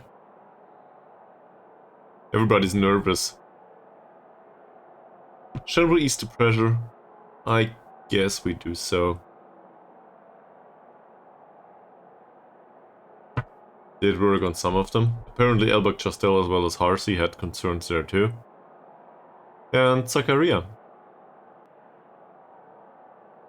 Megamenami though is still nervous. So given that I just tried, first cautiously here. You'll be fine. Megamenami will score a hat-trick. Oh! There's people in the stadium. That's because it's not ours. Fine.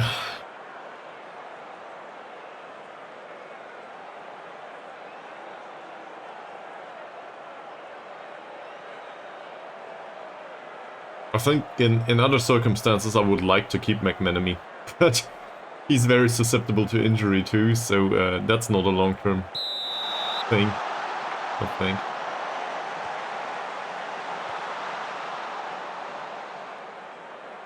Let's see how it goes.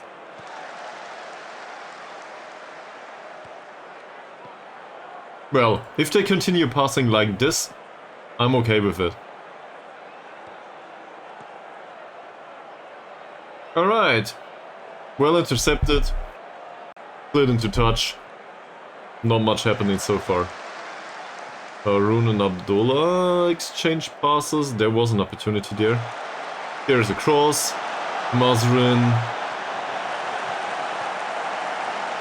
Did I say invite crosses for some reason? Did I do that? No. Please stop all of this crossing. Do we trap them somewhere? I don't know.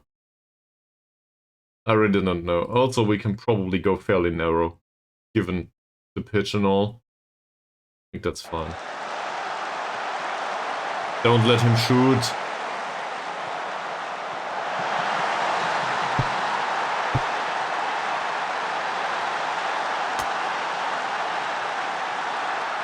What?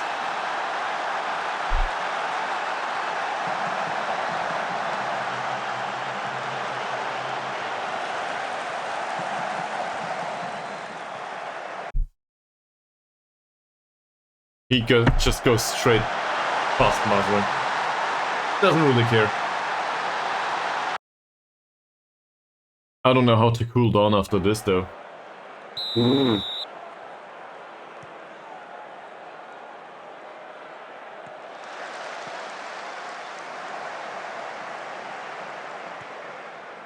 Apparently his name is Abdullah. Oh, the other one. This one?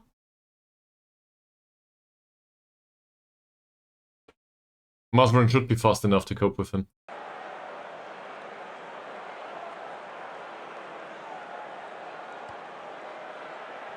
Guy who scored. Abdullah. Yeah, Mut Hakimi Abdullah. Correct. So he's Hakimi. Sure.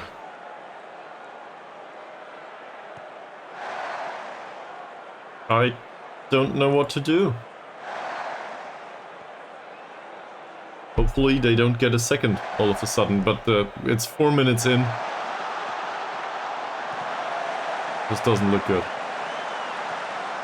Ankun on the ball now. Would somebody please support him? No? Okay.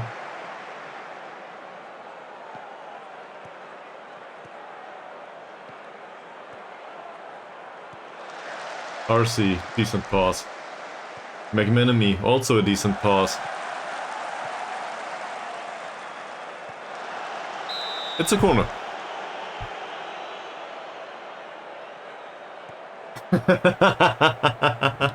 Hopefully, yes. If I ever face Thomas Müller, I will be really pissed. Because he will be invisible for 70 minutes of the match and afterwards will score a goal. Sure, Mr. Elbak Chastel. Handball is exactly what we needed. Thank you.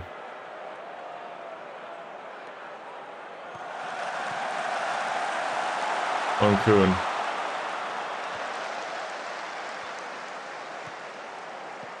Well done, Ankun. We've recovered the ball. That turned out to be fine, this didn't.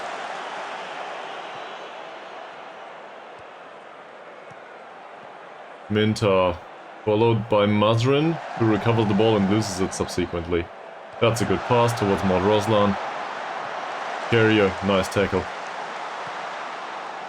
RC and, well, nothing.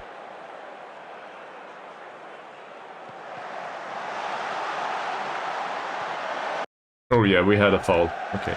2 fouls so far. That's well claimed by Mod Jalil.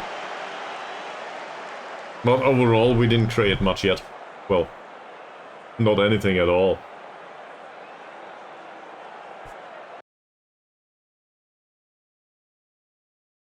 Is this run through the center territory? Look at it. If he plays a long ball now, we have...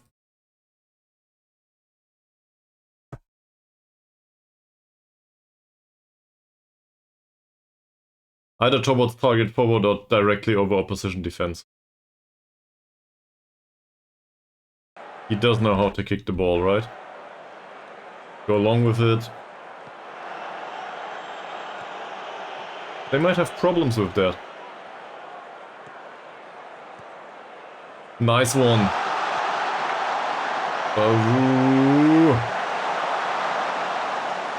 He did take the shot. So that's something. Here it is. Really low grade chance though. At least according to the expected goals.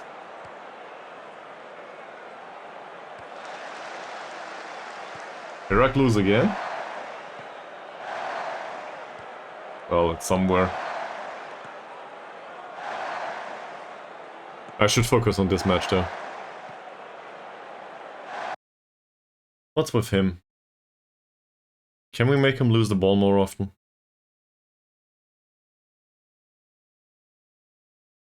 We do tackle him harder already. Yeah. So, McManamy should be able to do something there.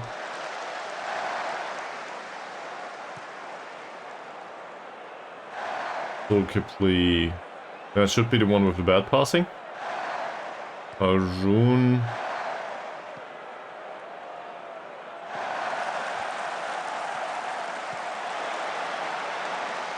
Mod Jalil is really prone to doing this, isn't he?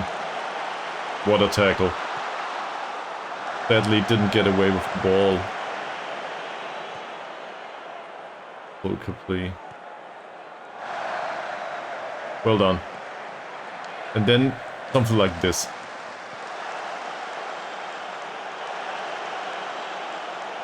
Our counterattacks really need some practice. Good pass.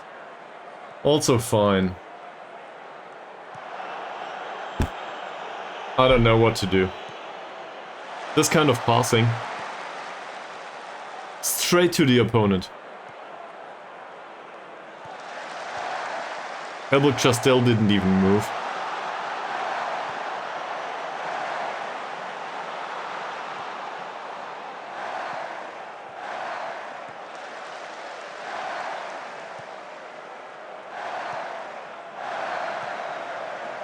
Haslin, by the way, is also supposed to be marked by our striker. He just doesn't do it.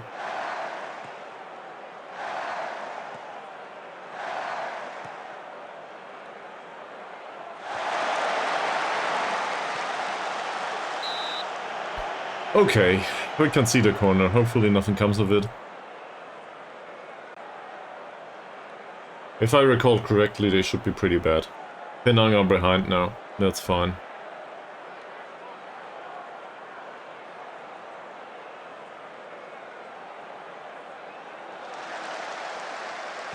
Well done, twice! Baru!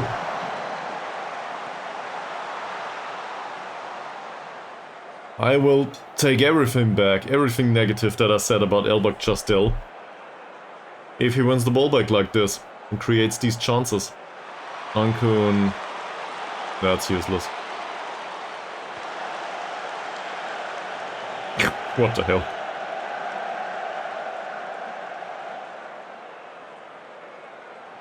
Bakrola. Elbok Chastel with a header. McManamy. didn't keep the ball. Haroon with a free kick. Well done for now. Ankun doesn't get to the ball here. No. Okay. The angle wasn't that impressive.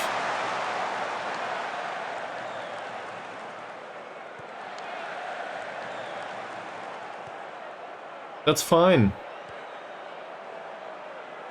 Ankun spreads play towards Baru. Baru skips past his man. Now there's only a second one. No problem. We'll take the cross anyway. Harsi, and he puts it past the post. Shit! Nobody can tell we didn't have the chances. That said, they have theirs too.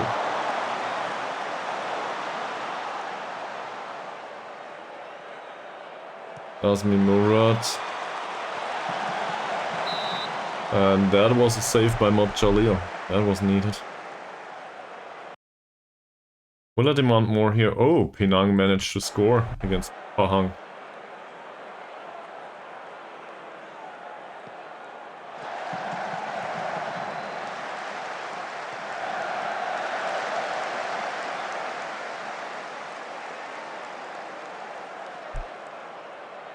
Carrier is frustrated by being encouraged. Elbukcha still Ankun. Still Ankun. That's decent. Baru Badrul Hisham.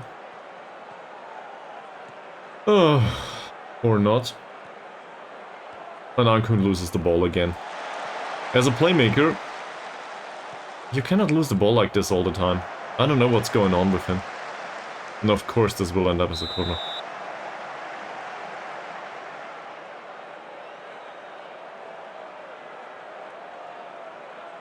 Is this entire level of play just too fast for him?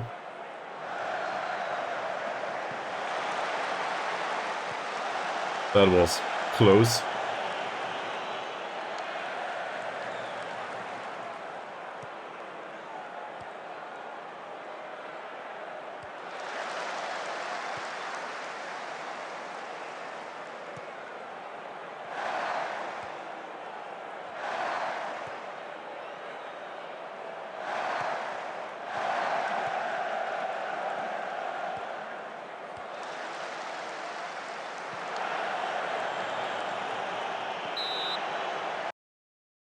I think I noticed something here. I think in general Ankun is too deep. I don't like that. I have no problems with his role in general. I have a problem with him not marking his opponent, Haroon. He should be closer to Haroon to make it hard for them. And this just doesn't happen. So as a result, I think I'm gonna go about it like this. Set him on his heels. I don't know if it works.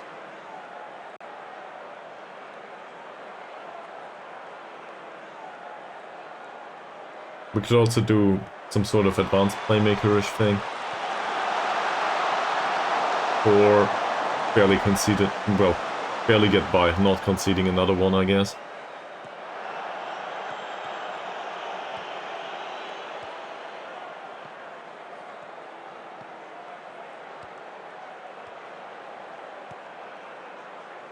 Middle's wide open.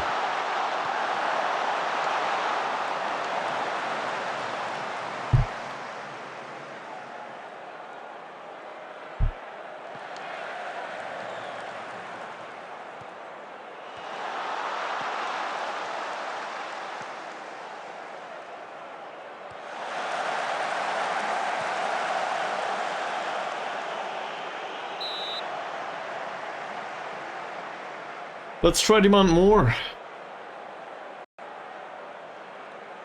At least Pahang follows suit.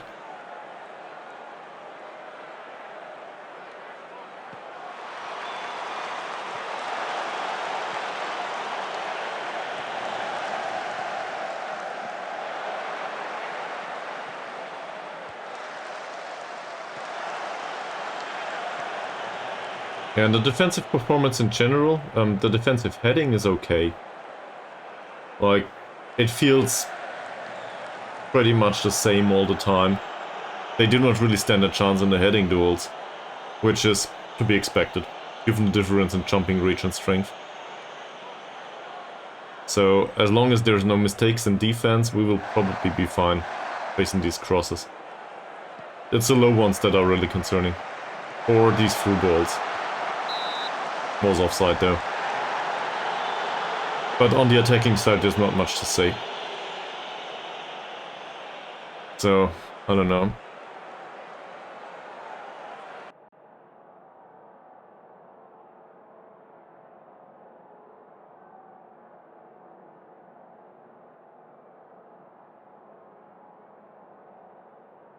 We'll try to fire them up.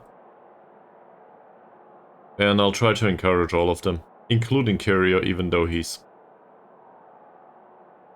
being a bit complicated about it.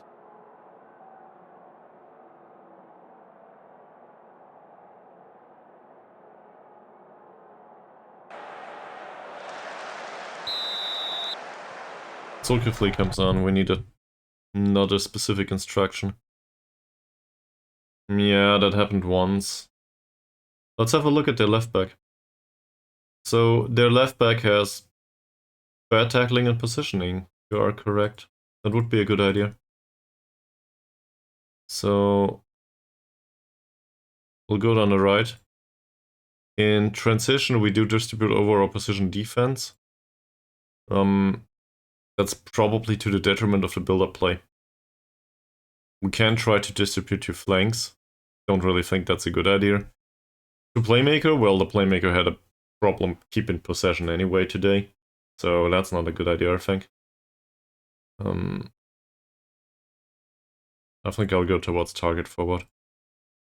This is somewhat lackluster as an option, but I can't think of anything else right now. Going down the right, sure. Hopefully Baru makes a difference. And then let's have a look at this guy. So he's been marked tightly by Ankun anyway, or marked by Ankun. Plays short, simple passes, stops play and likes the ball played into the feet. He seems strictly average overall, which isn't necessarily a bad thing. Bravery is a bit low. Ankun is not on a yellow card just yet. We might have an option on a bench, so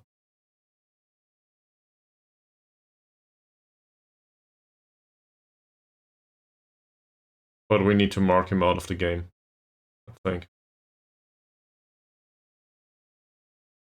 Or not. So we try to throw him off the pitch. I'm not sure, marking him tightly depends on the player, I think. Well, we retained possession this time. They press a lot, don't they? Ah, nice idea. So the idea was correct. They just didn't manage to pull it off. Yellow card on Harsey. Well, that's easy. It's not necessary that Harsey remains on a pinch. Maybe Chuchu wants to come.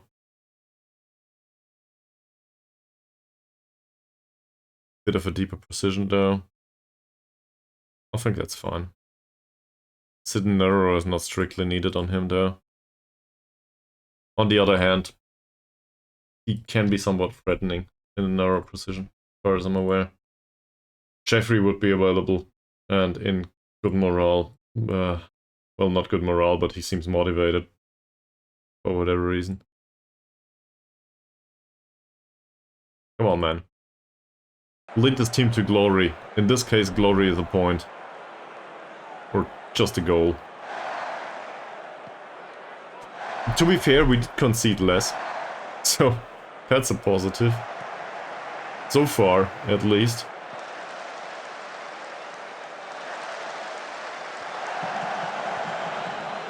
And I really despise knocking the ball around all the time. By the goalkeeper. Mod Roslan makes it off. Somebody else came on. Who is that?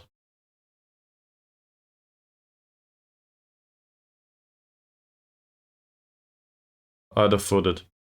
Crossing is somewhat lackluster. Passing somewhat lackluster. Composure is not great either. So, pressing him, most likely. And the rest of it seems fine. Sadly. Don't really want to do the hard tackles here.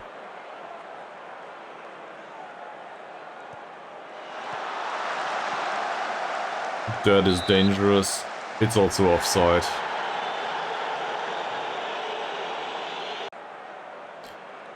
This match is closer than the last one. At least it feels that way. Also, some of our build-up play is really concerning. Why would you take a free kick like this? With a really long ball, for no reason whatsoever.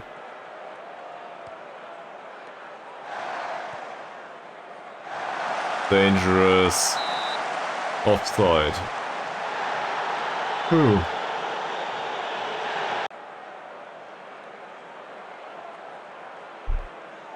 Maybe Mr. Badrul Hisham, formerly known as Hussein, can do something. Or the goalkeeper has interesting ideas about how to defend.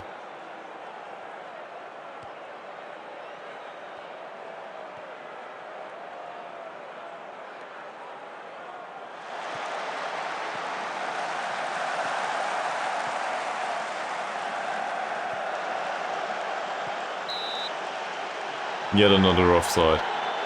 How long until we shift into the positive formation? When will we do it?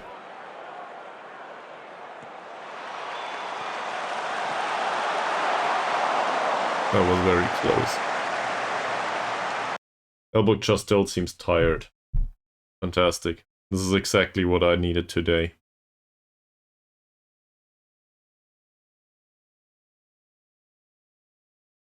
Alright. 64 minutes. We didn't stand a chance. Ankun seems more tired, to be honest. So, I'll do the absurd. I play him here. I'll bring Jafar for Ankun. He can stick to this role. I don't care. We need creativity, so Azamuddin comes on in his role as a DLF. So, Grandpa plus Youngster. Jeffrey's motivated. Don't think we need to replace anyone just yet.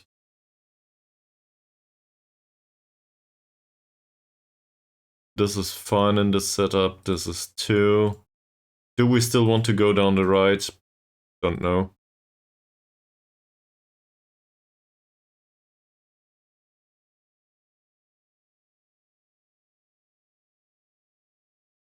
We realized that he's somewhat weak on the defensive side, but he's pretty fast.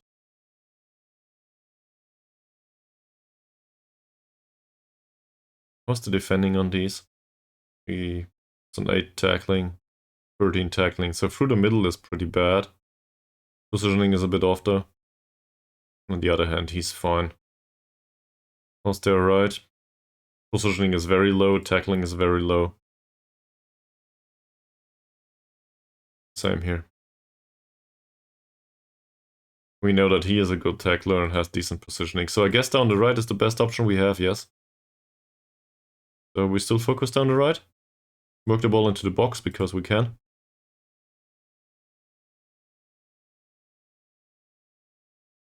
You can do this. Even at the age of 39, you still stand a chance to make an impact. Go get it done. Choo-choo, Asamuddin with a long shot.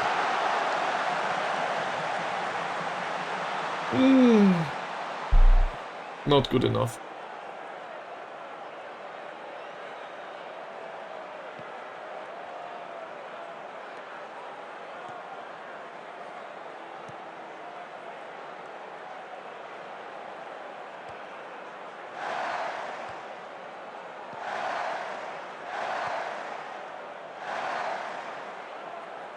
This closing down more often doesn't feel that way.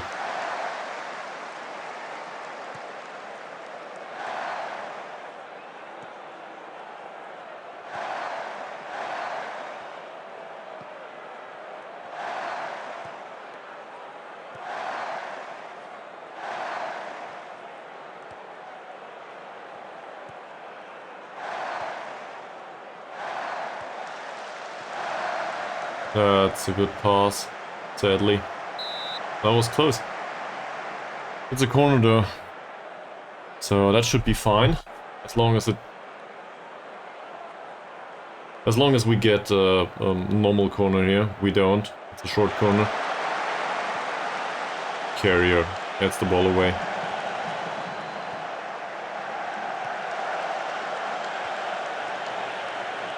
Something. We don't really create much though.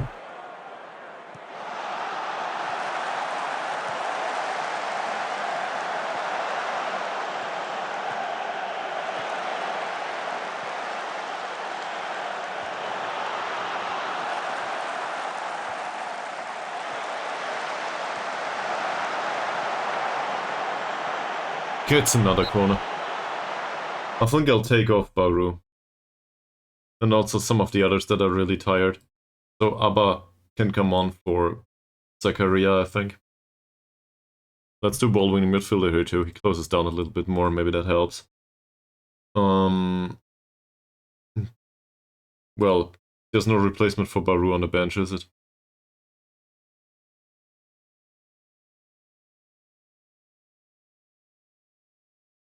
We could play him out there. He's not a good crosser though.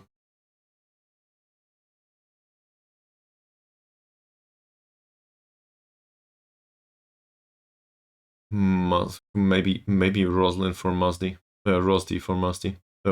Bah. You know who I mean. Maybe that. That's all I can think of right now. And I think this goes to the detriment of creativity, actually. I want to focus down that area, but it didn't work so far. We barely create any chances.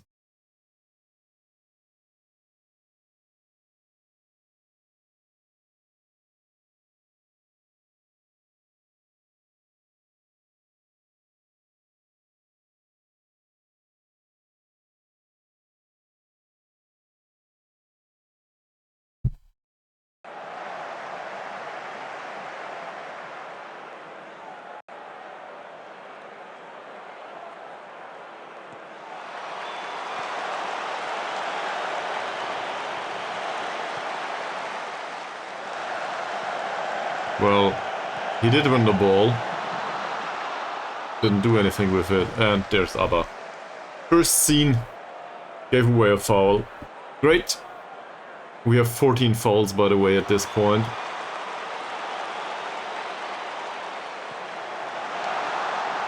We got lucky.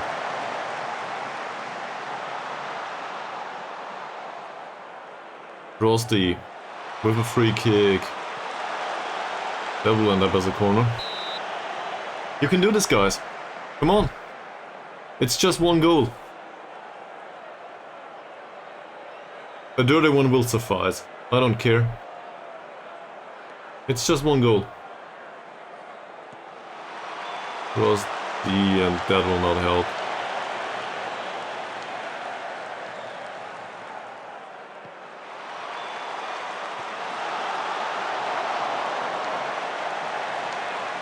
We also have a really hard time keeping possession. But look at this. So, seen from that perspective, maybe we'll do something like this.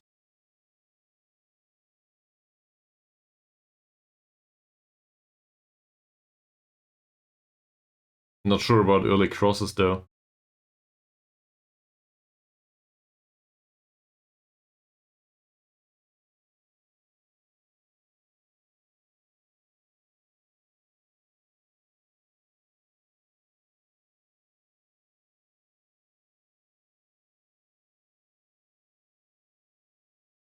There's no higher line of press available, so I guess that's it.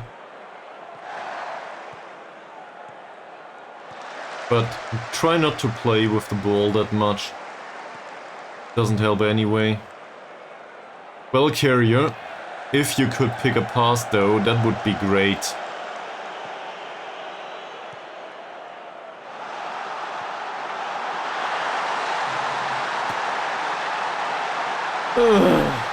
Alright. We'll lose.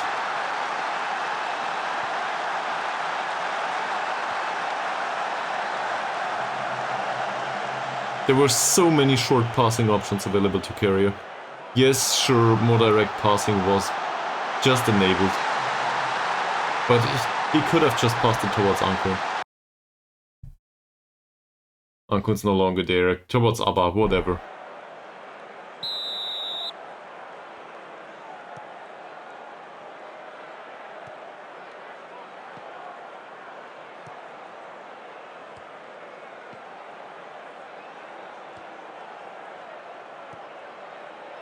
Like this, yes, this is fine. Nice combination, McManamy, even nicer by McManamy. That was fine. I like the combination there. Can we at least get one goal?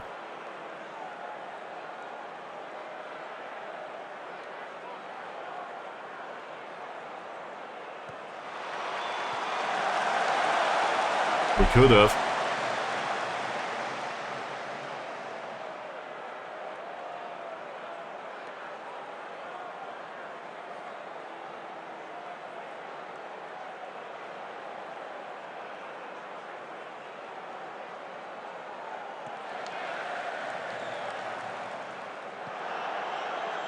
Yeah, so for now they are just happy to shut us down, really.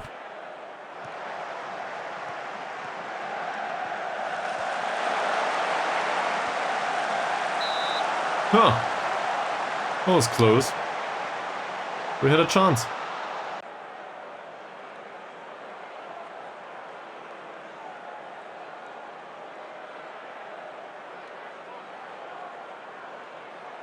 Perak equalized, by the way. They get a point.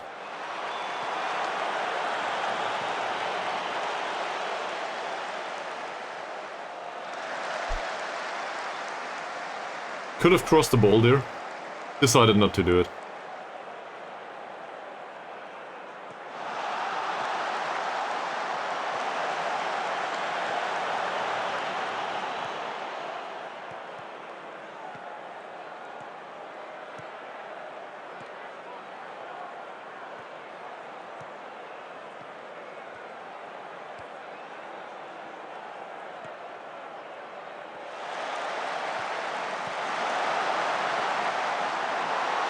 To me, this was offside, but sure.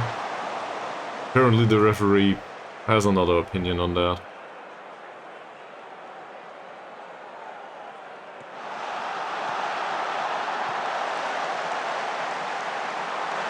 Alright. So that's it. I guess we lose again.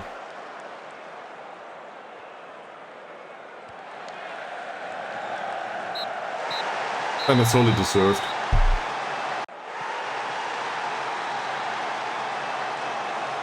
That one. That goal in minute 2.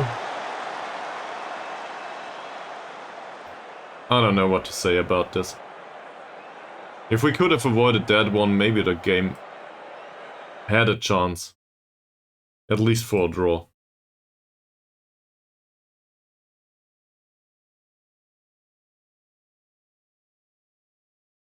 This is just not good enough. If it goes this way, we will not make it in the league. We had a few matches at the start that were pretty good. And now that we face stronger teams, we do not stand a chance. It really feels that way. Feels like specific instructions. I don't know. That's not important. Yeah, it is. And it will be hard to keep morale up. Not only by the team, but also by me. It feels, I don't know, like running against the wall most of the time. For now. I'm not sure what I did wrong. Yeah. So, hopes are we get results against Penang, Perak, PDRM we did, Sabah we did too, I think. We got results there. Kelantan maybe. KL Rovers maybe, Cushing. Maybe against Kedah. Next time. But for now, we do not stand a chance. So, 2 matches, 0 points today. Very sorry. But if you look at the amount of people in the stadium also, this is fighting against giants for us. There's no way we come up with the resources anytime soon to fight those. We might get there in like 5 seasons or something, but not for now. For now, we need to fight against relegation with all we have, and that's not much.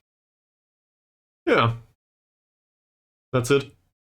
Thanks for watching. Hopefully we will concede less next time. See you tomorrow, if I'm not mistaken. See you tomorrow. Bye.